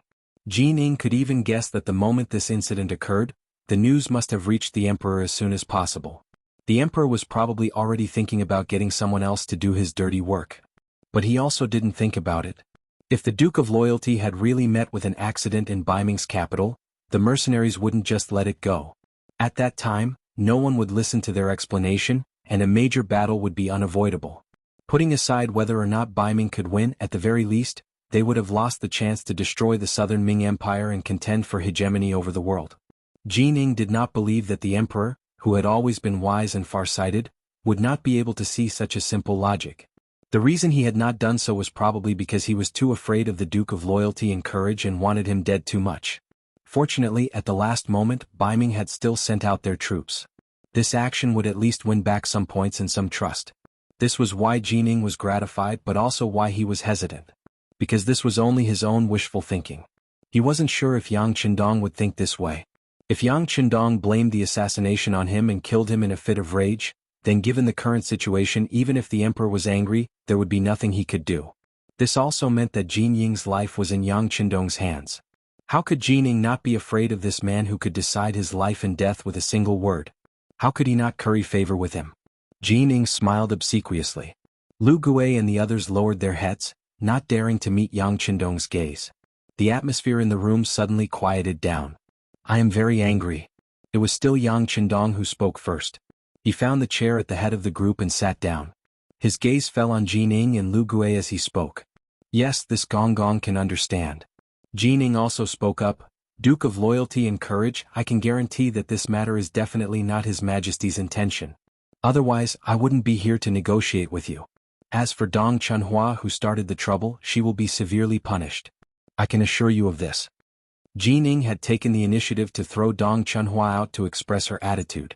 She was saying that she had the same attitude as Dong Chunhua on this matter. Yang Qindong was quite satisfied with this attitude, but if this was the only benefit, he would definitely not agree. It's not enough. Jianjie's words expressed his feelings. Yes. What else should I do? Please tell me, High Duke. As long as I can do it, I will do my best. Jining also knew that throwing out Dong Chunhua was not enough to appease Yang Qindong's anger, even though he was already a second-rank official of the imperial court. Jin Ying's sensible behavior made Yang Qindong, who had been keeping a straight face, finally smile. It was easy to talk to smart people. At the very least there was no need to waste so much time. Alright, then I'll make a few requests. At the Dong residence in the capital, as the temporary emperor, Dong Chunhua had been in a rush to get close to him the moment he ascended the throne, and his life had been very smooth these last few years. Relying on his ability to see through the Son of Heaven and doing many things to cater to him, he had been promoted again and again. There was now news that he would be replacing the imperial censor of the left, Qin Yi, in the imperial censorate. Although they were both second-rank officials of the imperial court, there were still some differences between the left and the right. One's words carried enormous weight while the other had to look at the other's eyes. When he had been promoted from left deputy imperial censor to right imperial censor, Dong Chunhua had been extremely satisfied. But it didn't take long for him to have more pursuits, causing him to completely forget his duties. Everything he did was completely behind the acting emperor. Sometimes he even had to play the role of the acting emperor. Now his efforts were about to be repaid. Finally, his dreams were about to come true. How could he not be happy at this moment? Extreme joy begets sorrow. This was Dong Chunhua. Originally, he thought that he would be on the same level as the other ministers, but he never thought that such a thing would happen today. Being humiliated by Yang Qindong wasn't a big deal. After all, he was someone who could even force a minister to death. But the wrong thing was that the loyal duke shouldn't have been assassinated after this and almost lost his life. Even if Yang Qindong was dead, Dong Chunhua wouldn't be as scared as he was now. After all, what could a dead person do to him? Besides, once such a thing happened, the temporary emperor would definitely put someone like him in an important position and promote him in order to better stabilize the court. The problem was that the person didn't die. Looking at the cause of the matter, it was because he was poisoned by the food he ate that caused the other party to walk out of the Yang family manor, resulting in the assassination this time. Thinking about it from the beginning to the end, it seemed that he was the root of the disaster. Patting his conscience, Dong Chunhua really didn't know that there would be an assassination. Everything was really a coincidence. But now, would anyone believe what he was saying? After knowing that Yang Qindong was surrounded and killed, Dong Chunhua was completely frightened. Following that, he kept praying in his heart, hoping that the assassins would succeed. When the housekeeper who was sent to inquire about the news came back and said that the loyal duke seemed to be injured, but it wasn't a big problem, he plopped back on the chair. He knew that this time he was really finished. Yang Qindong didn't die and his appearance was too coincidental. There was no way to explain this matter and presumably, no one would be willing to listen to his explanation. Even the temporary emperor wouldn't see him. Otherwise, wouldn't it mean that this matter was related to the emperor? Knowing that no one could save him, Dong Chunhua leaned on the chair like a stall. When the sky was already dark, suddenly, there was a huge commotion outside the residence. A group of embroidered uniform guards rushed into the residence like wolves and tigers. The person in the lead was the commander of the embroidered uniform guards, Lu Gui. Last time, a group of embroidered uniform guards also rushed into the Hu residence, but the leader was only a Baihu called Tong Lai.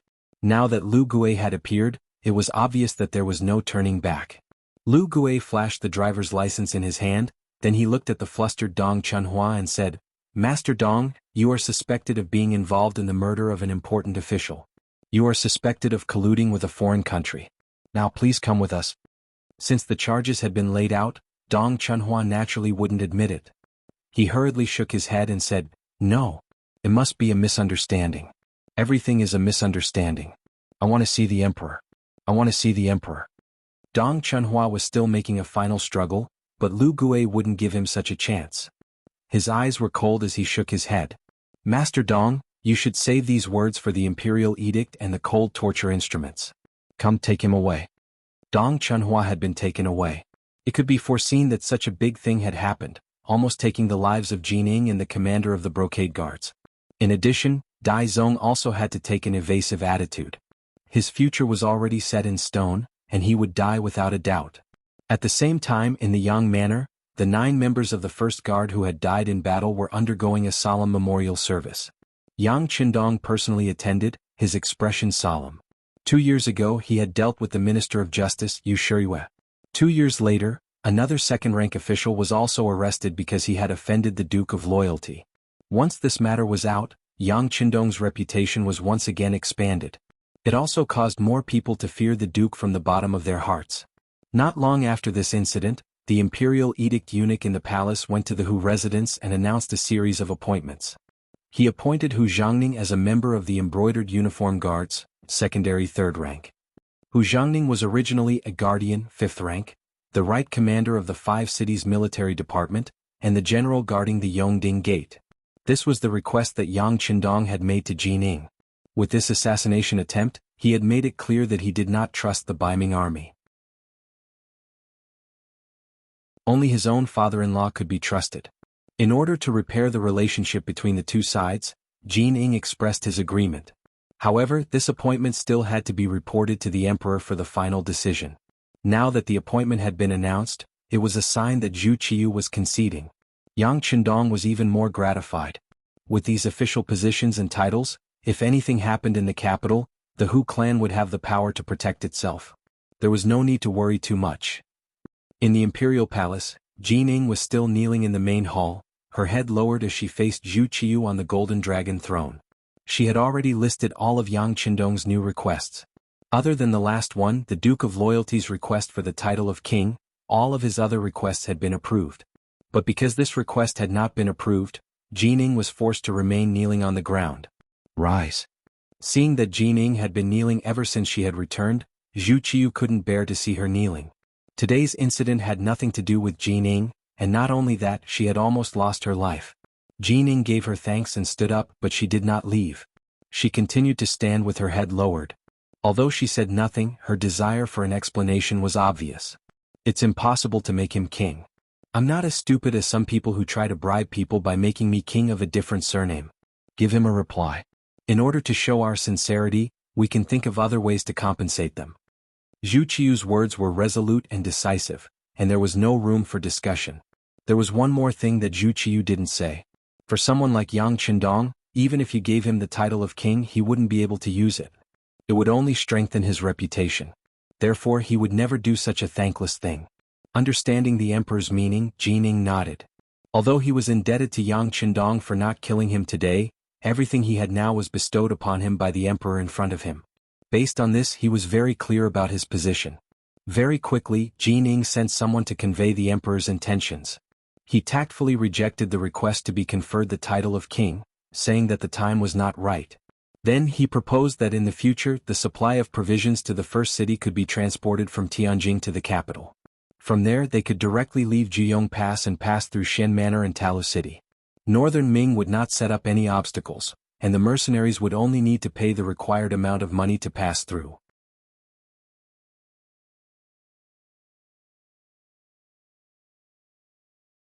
Chapter 8:18. When Yang Qindong saw this news, he was in his study room. Standing beside him was the cautious director of the security bureau, Yang San. The previous director was Hu Mang. Later, because he had too many things to do, he completely put down this part-time job. Yang Sandy concentrated his power, and because of this he did a lot of big things. Of course, it was inevitable that there were some mistakes. Don't look at how the words of the security bureau carried weight and everyone was afraid of him. But when he stood beside Yang Qindong, he was very obedient and stood obediently. Unless the 6th young master asked, he didn't dare to say a word. Tell me. Yang Qindong asked casually as he threw the booklet Jining had sent onto the table. He leaned back in his chair and asked casually. There was only Yang San in the room. Of course this question was asked to him. The director of the security bureau didn't answer immediately. He first thought about it before replying. At present this is a very beneficial thing for both sides. We lack things and they lack money. This can be considered a win-win situation. Yang Qindong nodded gently. At present this is the case. We should also seize this opportunity to transport more things from Chichen City to the origin city. If one day the two sides have a falling out, we won't have to worry about the problem of food. Of course, the Security Bureau must pay attention to this matter and closely monitor the movements of all sides in the capital. Once there is a change in the situation, immediately make countermeasures and preparations. Yes. Yang San nodded heavily. By the way, what do you plan to do over there? Yang Qindong's chin moved slightly toward the south. After the Security Bureau used a lot of manpower and material resources, a telegram soon came from the capital of the Southern Ming dynasty. Although there was not enough evidence to prove it, various clues had pointed to Chao Yan, the adopted son of the chief eunuch, Chao Jixiang. Yang San just reported this matter to the 6th young master. Young master, we have come up with a few plans to deal with the Southern Ming Empire's ministers. There is also a plan to deal with Chao Jishuang himself. This subordinate thinks that we can give it a try. Yang San carefully probed. As Yang Xie's power continued to expand, he found that he couldn't understand his young master anymore. Yang Qindong's mouth twitched slightly after hearing this. Give him a taste of his own medicine? It seems feasible, but the success rate is too low. They will definitely be more careful. If we do this, not only will we not be able to kill them, but the strength of the Security Bureau's elites will also be damaged. It's not appropriate. Listening to Yang Qindong's concern for the Security Bureau, Yang San said gratefully, "Thank you, young master, for your concern, but are we going to do nothing?" That's not a bad suggestion. Yang Qindong suddenly laughed. Yang San was stunned when he heard this. He just said it casually, but why did the sixth young master take it seriously? Yang Qindong seemed to see the hesitation on Yang San's face. He chuckled and said, "Sometimes the greatest deterrent effect is to raise your hand but not drop it." Yang San quickly nodded in relief after hearing this sentence. "I understand. Young master wants to hang a knife over their heads but not drop it. Let them live in fear and anxiety every day." "That's right." Yang Qindong finally laughed. If they really killed a few ministers, the Security Bureau could do it by paying a price. However, if they did that, it would be too easy for them. They might as well do nothing and make the other party suspicious. Even if they had to scare them half to death, it would be better. We don't have to kill people, but we can't do nothing. Otherwise there will be no end to this. How about this? Send a telegram to my fourth brother and tell him to raise the prices of all the merchants from the southern Ming Empire by 5% as a warning. The smile on Yang Qindong's face faded, replaced by a trace of anger under his calm expression. Killing 9 of his soldiers and seriously injuring Yang Xi, this matter couldn't be settled so easily. A 5% increase was enough to give the southern Ming merchants a headache. This way, not only could Crimson City earn more money, but it could also weaken the economic strength of the southern Ming Empire. Could be considered killing 2 birds with 1 stone. When Yang San heard the 5% increase in the price of goods, his heart couldn't help but tighten. This was a good thing, but wouldn't Lord Yang Xi's safety be worried? However, before he could ask the question in his heart, Yang Qindong had already replied, "Don't worry, nothing will happen to my fourth brother. After all, the other party did something wrong this time, so they won't bother about this matter. Other than obediently admitting their mistakes, they have no other choice. If they really have the guts to make a move on my fourth brother, then all of their business channels into the southern Ming Empire will be cut off. At that time, the ones crying will only be themselves. If they did something wrong, they had to be prepared to accept the punishment. If they continued to make mistakes, then they would be seeking death." Yang Qindong could see this point. Presumably, Emperor Yingzong of the southern Ming Empire and the ministers under him could also see it clearly. Right now, the southern Ming Empire wasn't peaceful and its territory was shrinking. With Min Zhuangwang and the others eyeing the southwest covetously, if they were smart, they wouldn't provoke him. Otherwise, it would be equivalent to forcing the mercenaries to join hands with Zhu Huizhen. In the new year of 1453 AD, Yang Qindong spent the new year in the Yang family manor.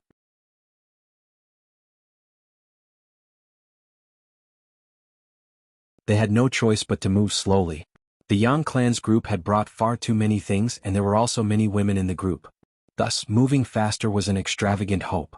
Fortunately, after the new year, the weather was slowly warming up, and there were no more incidents of people getting frostbite on the road. With Deng Chang's group at the front, the road was green without any accidents. They passed through Juyong Pass and arrived at the Xian residence. 1 month later, they arrived at the Xian residence. Speaking of which, the Xian residence was Deng Chang's territory, and he had set up a banquet to entertain his guests. Yang Qindong once more met with the commander of the bureau, Shi Wanshan. Compared to the last time, Shi Wanshan's face was much more cordial this time. After all, when he received the guests last time, he still had to consider the opinions of his superiors. However, this time he was receiving the orders of his superiors. The atmosphere between them was much more relaxed. In this meeting, Yang Qindong had brought up the problem of the Han people's lives and status. He had bluntly pointed out that the Han people should have been the strongest people in the world, and that all other races should serve the Han people. Anyone who made the lives of the people so miserable that they couldn't even solve the problem of food and clothing was a piece of trash that should be reprimanded by the people of the world. In response to Yang Qindong's words, Shi Wanshan could only smile apologetically and nod his head. He was only a general temporarily residing in the Xian residence. When it came to the lives of the people, there wasn't much he could do. But he could still see Yang Qindong's domineering aura from these words, and a thought flashed through his mind. It seemed that it was a blessing for the Han people for such a person to become the ruler of the Han people. Naturally, this thought only flashed through his mind. He was now a second-rank general in the Ming army. Since he was paid by others, he had to work for them. This was a principle that hadn't changed since ancient times.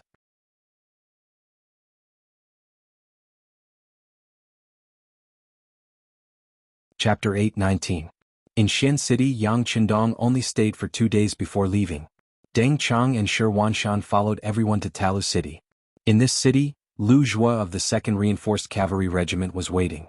When they saw Yang Qindong riding the white dragon horse in front of the team from afar, they excitedly greeted him. When they were still far away, they dismounted and saluted to show their respect and longing. Yang Qindong first returned a military salute, then looked at Shi Wanshan and Deng Chang and said, "Let me introduce you too. This is Lu Zhua, the commander of the 2nd Reinforced Mercenary Regiment. He is a fierce general." "Greetings, Commander Lu," Deng Chang and Shi Wanshan said with admiration. Lu Zhua naturally cupped his fist in return. After the two sides met, Yang Qindong said, "All right, this is Talu City. I'll hand it over to you now. In the future, the provisions our mercenaries need will be delivered through here. When the time comes, I hope the two of you can make things convenient for us. Don't make everyone unhappy. It wouldn't be good if we fought." Yang Qindong still had a smile on his face as he spoke, but when he reached the end, his expression had already become a little more serious. It was as if he was a completely different person. Shi Wanshan and Deng Chang were shocked when they heard these words, but they didn't show it on their faces. They just smiled and said, No, we are all one family, one family." "That's good. Even if you can see your friend off for 1,000 miles, there will always be a farewell. Let's part here." Yang Qindong laughed and squeezed the white dragon horse's belly with his legs. Immediately, the group of people passed through the deserted Talu City and went straight to Xiangshi City. Seeing Yang Qindong and the 2nd Reinforced Cavalry Regiment under the protection of Xiao Feng's Cold Vanguard Regiment and the 2nd Reinforced Cavalry Regiment, Shi Wanshan looked at their backs and said with emotion, "Eunuch Deng, don't you think this is letting the tiger return to the mountain?" "Silence," Deng Chang said nervously as if someone had stepped on his tail. He looked around and when he saw that no one was paying attention to them, he said softly, "General Shi, there are some things that we can't decide. We only need to complete the tasks assigned by the imperial court." Okay. Shi Wanshan pretended to be terrified and nodded repeatedly, but in his heart, he was certain of the statement just now. Although he had only met Yang Qindong twice, he had a feeling that Yang Qindong was extraordinary. If he was not restrained, once he became powerful, he would turn into a dragon as soon as he encountered the wind and clouds. As for Yang Qindong, he didn't know how Wanshi Mountain would evaluate him. Even if he knew, he wouldn't care. Instead, he was curious that it was Lu Zhua who came to greet him instead of Tiger's Mane. The telegram that he was coming back had been sent a few days ago. By right, Tiger's Mane should have come to welcome him personally. Could it be that there was a problem in the first city? With confusion, Yang Qindong asked Commander Lu Zhua who came to greet him. Yes. Lu Zhua nodded without hiding anything. In front of Yang Qindong he didn't dare to lie. Not long after the new year, there was a sudden movement in the northwest. The Mongol army of the Gobi Desert suddenly sent troops to attack Wandu. The general guarding the city, Mu Ren, was defeated and retreated with his troops. Since then, that place became the territory of the Gobi Desert Mongol army. But that place was too close to our first city.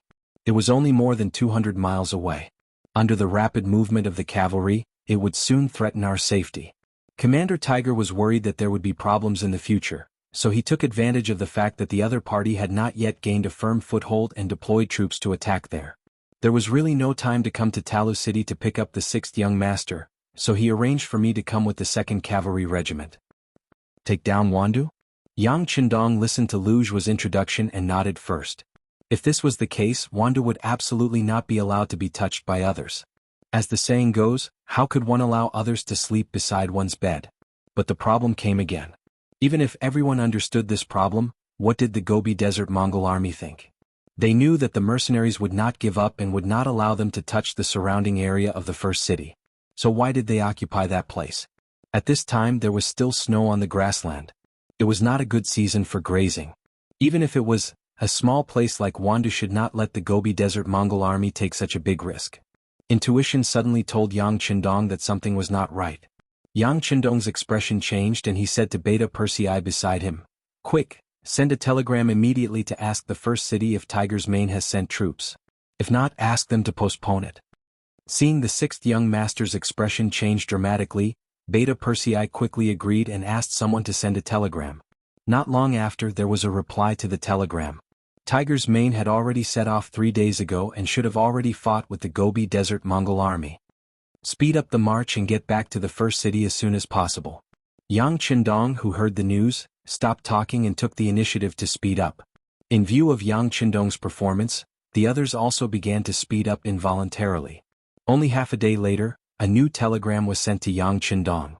Sure enough, as he had guessed, something had happened. In the telegram, it said that the city of Wandu was a trap. The mercenaries were caught off guard and fell into the trap. The army suffered heavy losses.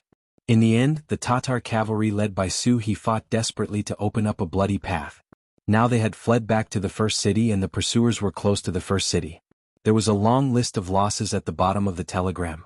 Looking at the introduction above, the independent division lost 4 battalions and more than half of the Tatar cavalry regiment lost more than 1,500 people. Of the 3 newly formed regiments of new recruits, 2 of them had lost around 4,000 men.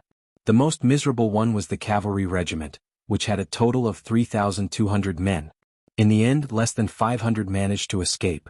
Among them, the commander of the 2nd Battalion, Gao Danhua, had died in battle, while the commander of the 1st Battalion, Deng Yu, had been seriously injured. Looking at the bloody numbers on the telegram, the mercenaries lost 10,000 people in this battle and countless people were injured.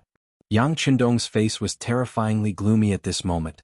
After 6 to 7 breaths, he suddenly raised his head and said fiercely, "Reinforce the 2nd Cavalry Regiment. Leave 2 battalions to escort the madams back to the first city. The remaining battalion will pull the wooden carriage and bring Commander Xiaofeng's Cold Vanguard Regiment to the first city with me." 10,000 people were killed in the battle and countless people were injured. This was the largest number of casualties since the mercenaries were established. At the same time, it could be considered a serious injury. However, what was even more terrifying was that the current origin city was already in danger. If the city was in danger, he was afraid that such a long time of effort would be in vain. This was definitely not what Yang Qindong wanted to see. After the order was given, the carriage was dismantled into pieces of wooden planks. On them sat the Cold Vanguard soldiers who held the 95 style. Fortunately, there was heavy snow on the road. With the help of the snow, it was not difficult to pull them up. At this moment, Xiaofeng's Cold Vanguard Regiment had 1,300 people and Ma Xiangshan's reinforced battalion had 1,000 people. A total of 2,300 people flew toward the first city. At this time in the first city, Tiger's Mane looked haggard and his face was very ugly. He, who had been with the young master for the longest time, had always wanted to use his strength to prove himself and tell others that he did not rely on his qualifications to become the leader of a division. It could be said that this idea was good, but because he was too eager and too anxious, when he saw that Huan City, which was only 200 li away, had changed hands, he did not even wait for Yang Qindong to arrive before he began to mobilize his troops. Or rather, he did not want to wait for the return of the 6th young master. He just wanted to fight a beautiful battle to prove himself. However, he never expected that he would return in defeat. 10,000 soldiers died in battle, countless were injured, and the first city was in danger of being surrounded. The scouts at the front had already sent news that the Mongolian army in the desert had already arrived outside the city. They were less than 20 miles away from the greenhouse plantation. The generals below were all asking for instructions on what to do. Although the greenhouse plantation was only a mere 2,000 mu of land and was really nothing, it was arranged by the 6th young master to be planted. The vegetables that appeared in it once made the Mongolian people call the god of war the messenger of the immortal heaven. It was already a symbol, and the symbolic meaning was greater than the actual meaning. Such a place absolutely could not be lost. Otherwise, without waiting for the 6th young master to scold him, Tiger's Mane would not be able to get over this hurdle in his heart. "Men, bring out the 6 firearm battalions of the independent division. The others will guard the city. Even if I die on the battlefield, you are not allowed to open the city gate and take a step out of the first city." Tiger's Mane made up his mind. Since the bad situation was caused by his poor command, then he had to personally stand up and solve this problem. Although he did not know if he could do it, at least he would use all his strength and even pay with his life. Yang Qindong was not here, so the commander of the army in the city was Tiger's Mane. In this aspect, even Yu Mian could not be compared to him. He gave the order. Even if the officers below had different opinions, they could only endure it. There was strict discipline in the army. Once the commander gave a military order, even if it was wrong, they had to carry it out. Everything had to wait until the war was over. When the conclusion was made, everyone would have the freedom to express their own opinions. Leaving Commander Su He to guard the city, Tiger's Mane led 6 battalions of firearmed soldiers out of the city. When he arrived at the greenhouse plantation, the enemy was already less than 5 miles away from him. Everyone find a suitable formation. As long as the enemy dares to come, beat them all back. Tiger's Mane put his hands on his waist and roared with a cold face at Vice Commander Xan Honghai and the 6 battalion commanders. 6 battalions, more than 2,000 soldiers armed with Type 81 rifles spread out in units, forming a huge temporary battlefield. The straight line of the battlefield reached a distance of several miles. The mercenaries set up a strict formation, and the enemy on the other side also stopped in their tracks. They did not immediately launch an attack. Instead, they set up camp, buried pots and cooked rice, and put on an unhurried appearance.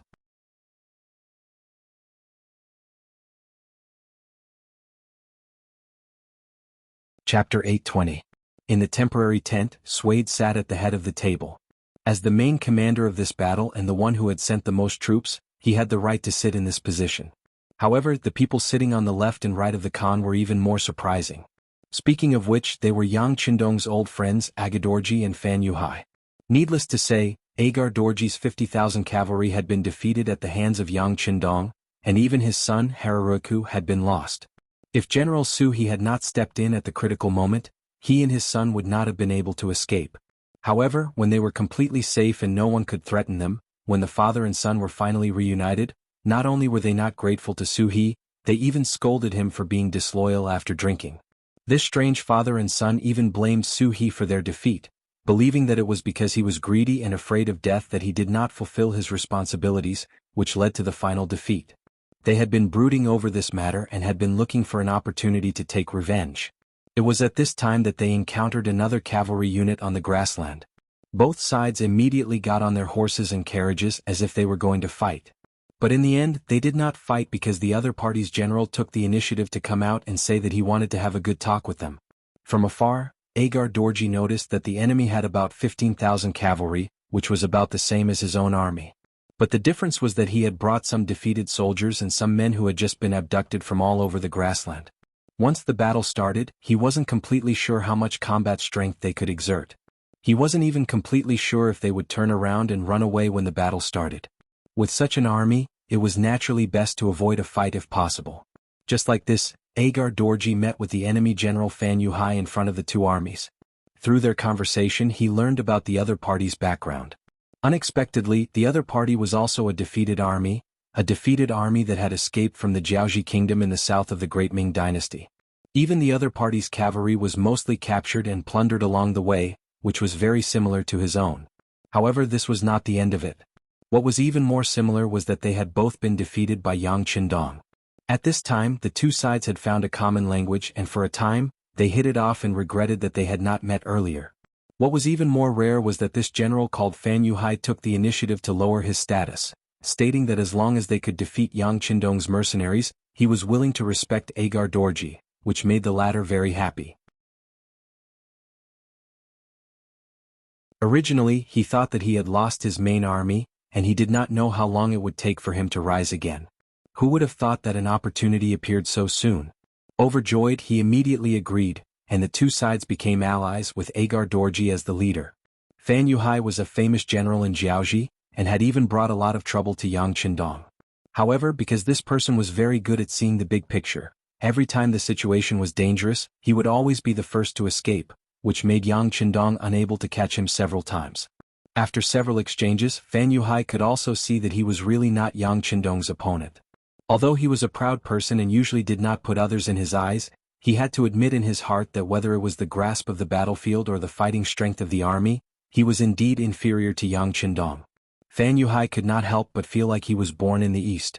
Then he made an important decision, and that was to leave the south and go to the north. He heard that the grasslands there were fertile and very suitable for raising horses. Moreover, the people there were more martial spirit because of the climate and environment. In his eyes, these conditions were undoubtedly very tempting. With his ability and wisdom, it should not be a problem for him to carve out a piece of the world and create the strongest cavalry in the world. With these thoughts in mind, Fan Yuhai set off. After passing through dense forests and mountains, they finally arrived at the grassland after suffering countless hardships. However, he soon realized that there was a huge difference between what he had heard and the actual situation. Who said that grasslands had to be fertile? Most of the places he saw were deserts, and the degree of desolation shocked him several times. It was said that the south was a barren land, but in Fan Yuhai's eyes, it was far inferior to this boundless desert. However, since he had already made his choice, Fan Yuhai certainly wouldn't turn back. He could only make up his mind and continue to walk forward. Along the way he also encountered some small tribes. Of course he would snatch whatever he could and take whatever he could. This allowed him to expand his original 5,000 elite soldiers to the current 15,000. The army grew stronger and finally walked out of the desert and into the grasslands. Then he met Agar Dorji and learned more about this place. Fan Yuhai, who had always been known for his forbearance and intelligence, immediately decided to form an alliance with him and even respect him. He did not make such a decision because he was sincerely submitting to him. Instead, he wanted to use this opportunity to inquire about more things and understand more about the situation in this place. How could Agar Dorji know about this? Fan Yuhai being so obedient and tactful made him happy. At the same time, he answered almost all of Fan Yuhai's questions and explained the situation of this grassland without much effort. Fan Yuhai kept a smile on his face, but only the heavens knew how shocked he was in his heart. He lamented his bad luck to meet Yang Qindong here, and at the same time he also lamented the speed at which Yang Qindong developed. Of course, there was also a voice in his heart that told him that this was his chance to turn the tables. Generally speaking, Fan Yuhai wanted to turn the tables not only because he had been defeated time and time again by Yang Qindong, but also because he wanted to get back at Yang Qindong. It was also because he realized that the forces here were intertwined with each other and were mainly cavalry. This way they could greatly suppress the power of the muskets. Wasn't this an environment that could greatly reduce the strength of both sides exactly what he wanted? With the idea of turning the tables, Fan Yuhai began to think. He proposed the idea of allying with the Mongol tribes of the Gobi Desert to deal with the mercenaries together. At first, Agar Dorji did not agree with this idea. First, their relationship was not good. Back then he had wanted to snatch Sud Khan's daughter to be his daughter-in-law. Second, his strength was not as good as Sud Khan's, and if they formed an alliance, it would be difficult for him to take the lead. This was something that Agar Dorji, who was used to having his entire army move at a single command, could not accept. Who was Fan Yuhai? He was the best at reading people's minds. He quickly found Agar Dorji's concerns and said that no matter who the alliance was, he was willing to respect them. At the same time, he also said that he was willing to persuade Sud Khan. Once they succeeded, they would join forces to attack the mercenaries. If they won, it would be easy to share the benefits. If they lost, it would be fine. Once the opportunity was right, they could swallow the Mongol tribes of the desert. There was a large amount of land there and countless horses and sheep. It was enough for them to rise from the ashes. After some persuasion, Agar Dorji saw hope again and finally agreed. Fan Yuhai also followed the direction that Agar Dorji pointed to. After entering the Mongol tribes of the desert, he quickly convinced Sud Khan. It was also easy to find an excuse. He directly said that the strength of the mercenaries was a threat to the existence of all the grassland tribes. In addition, he allowed Agar Dorji's tribe to continue to grow, so he might as well call them over to watch over them. If there was a chance, he could directly devour the cavalry under his command. This was also a way to strengthen himself. After some consideration, Sud Khan agreed to this decision. Just as Fan Yuhai said, he did not want to see the mercenaries grow stronger and become a threat to himself. He also wanted to swallow Agar Dorji's tribe completely. In the end he agreed. At this point, the alliance of the three forces was quickly formed under Fan Yuhai's guidance. The next step was to choose the location of the battle. After some investigation, Wandu was the most suitable place. The battle that Fan Yuhai had planned was about to begin. As expected, Tiger's Mane was tricked and was heavily injured. The myth of the mercenaries being invincible was broken. In the tent, Sud Khan was sitting in the main seat, his face full of joy. In the Battle of Wandu City, he had beheaded 10,000 enemies and injured countless enemies. This was the humiliation of his previous two defeats. On the battlefield, they had obtained countless horses and sabers. He had seen those things and they were indeed very sharp and tough. They were much stronger than the sabers in their hands. With such a harvest, Sud Khan was in a good mood. What made him even more excited was that this battle had broken the myth of the mercenaries being invincible. The originally low morale had been boosted, and some of the disloyal people in the tribe had become much more obedient. All of this was thanks to Fan Yuhai, who was sitting on the right. At this moment he looked at Fan Yuhai with eyes full of admiration, so much so that an idea popped up in his mind. In order to rope this person in, could he keep him by his side through marriage? Fan Yuhai was 38 years old. From this point of view he was older than Tuaya and could even barely be her father. However, since it was a marriage he naturally would not consider such a problem. In order to deepen the relationship between the two sides, there were many cases in history of old men over 60 years old marrying teenage girls. As long as he could achieve his goal, this was not a problem. Sud Khan looked at Fan Yuhai fervently, and his voice became much warmer. General Fan, in your opinion, what should we do next? Do you even need to ask? Of course we'll just fight. Halajuo, who was standing behind Agar Dorji, did not wait for others to say anything and took the initiative to speak.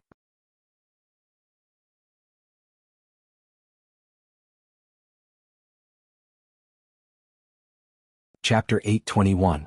For his son's rude behavior, Agar Dorji didn't think it was wrong at all. On the contrary, he nodded approvingly. My son is right. Now that we have defeated the mercenaries, the scouts have also sent news that the number of mercenaries in the beginning city is less than 10,000. This is the best time for us to follow up the victory. Haha, there are a lot of provisions and 70,000 people in the city. They are all wealth. As he spoke, Agar Dorji already had a greedy look on his face. It was exactly the same as Har Dorji behind him. They were indeed father and son. Yes. Sud Khan also nodded after hearing this. He also had the same opinion. In his opinion, since they could severely injure more than 10,000 mercenaries before, then the 10,000 wounded people in the city were not a concern. Among the 3 people in the alliance, 2 of them nodded. Logically speaking, they had set the rules for this matter. But for some reason Fan Yuhai didn't say anything, and the 2 of them didn't rush to give orders. Because Fan Yuhai didn't say anything, the atmosphere in the tent slowly became quiet. In the Battle of Wanda City, this person had proven his ability with practical actions. At this moment, everyone looked at him respectfully, waiting for his final decision. Among the crowd, only Har Dorji had a look of impatience. In his opinion, Fan Yuhai was nothing special. He was just lucky and defeated the mercenaries once. This didn't prove that he was the best. However, even his father didn't say anything. Of course, he couldn't stand up and criticize Fan Yuhai. Time ticked by. Seeing that Fan Yuhai was still deep in thought, Sudor Khan couldn't hold it in any longer and asked, General Fan, is there something wrong? Yes, there is something wrong. Fan Yuhai finally raised his head. His face looked very solemn. What's wrong?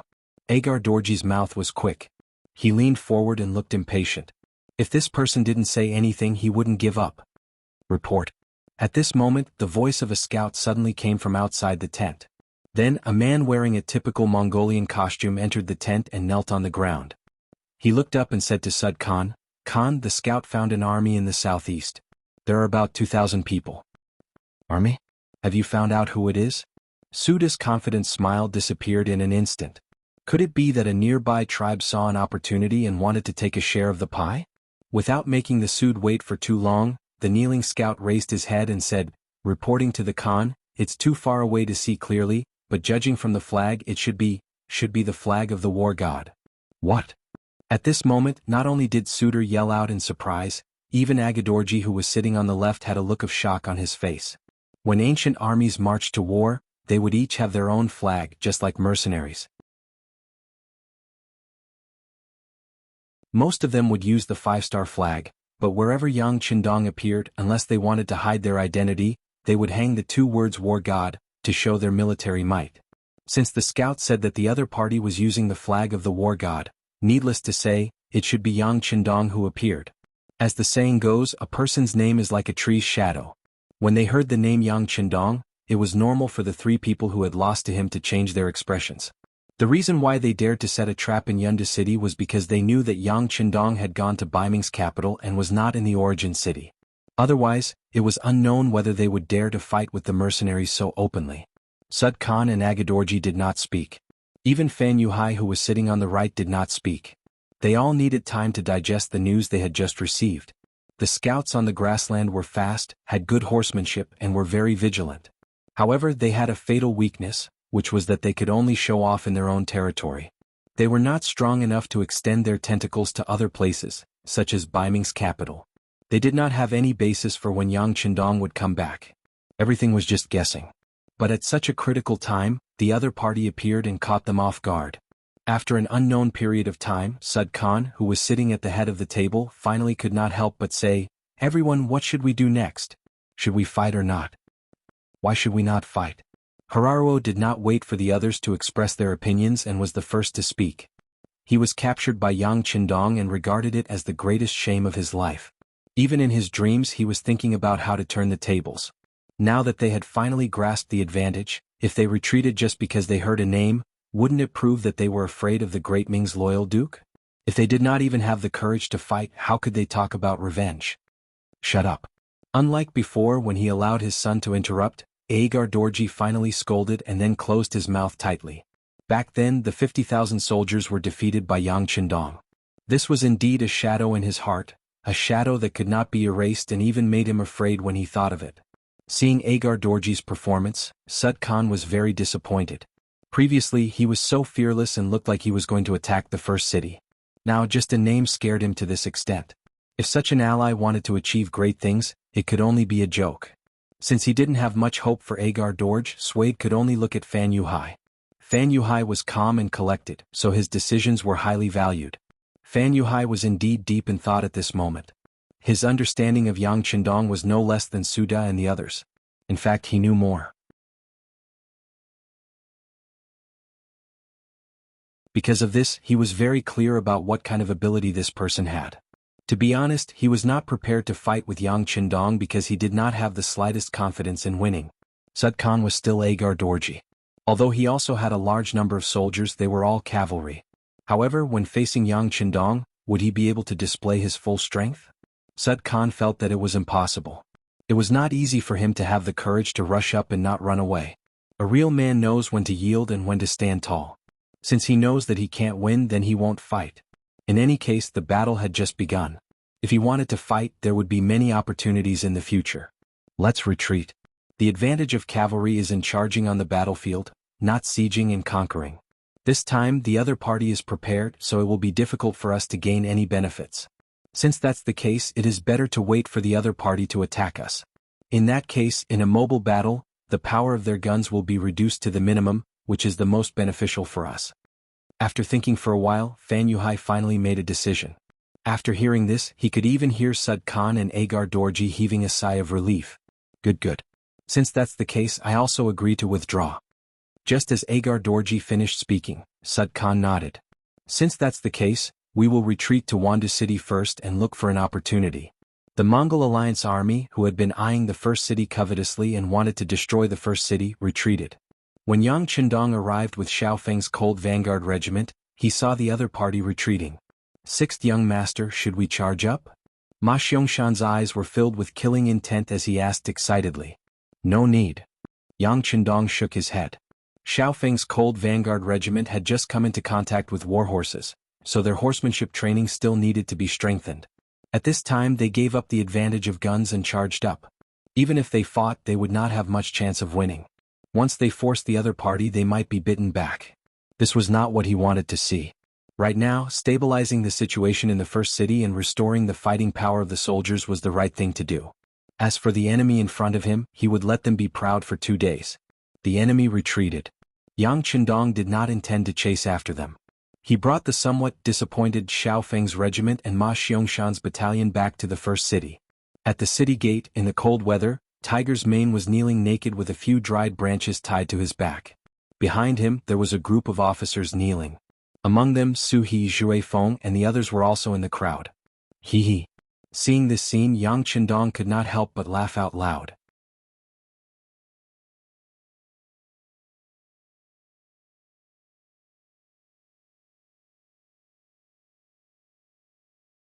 Chapter 822.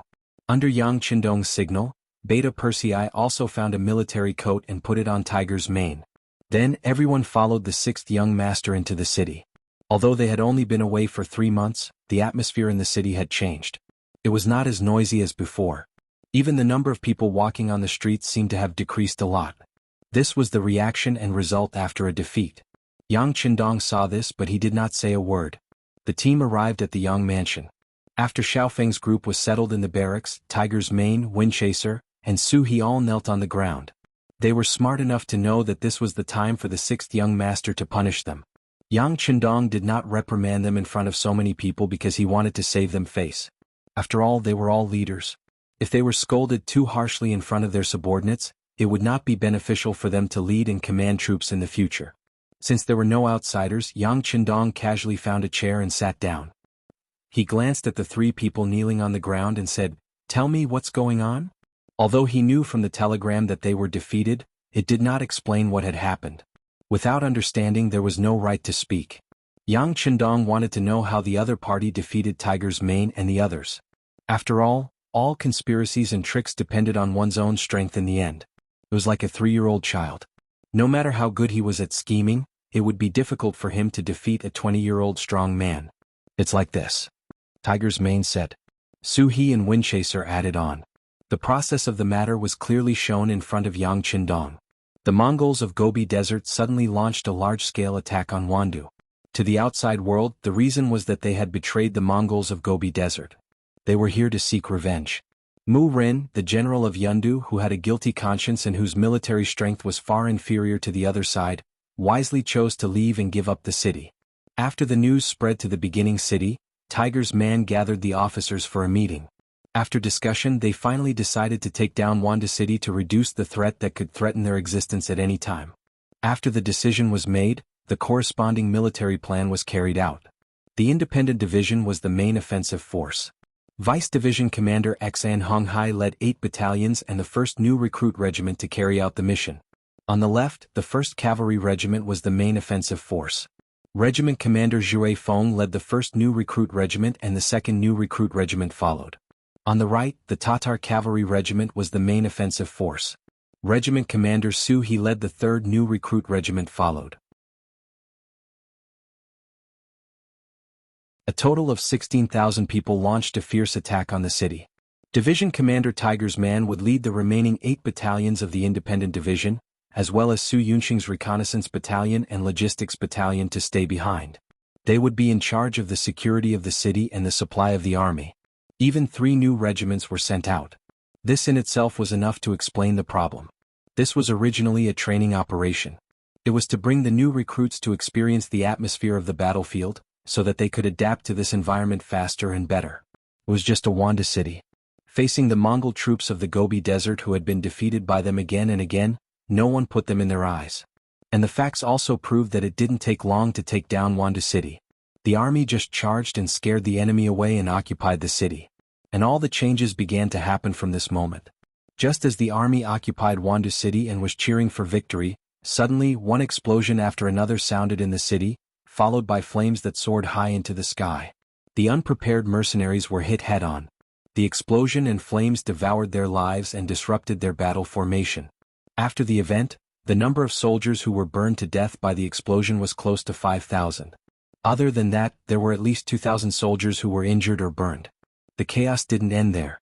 After the explosion and flames, countless Mongol cavalry appeared from all around Wandu city. They fired their bows and charged forward like a tornado in the desert. Without any preparation, the soldiers didn't know their generals and the generals didn't know their soldiers.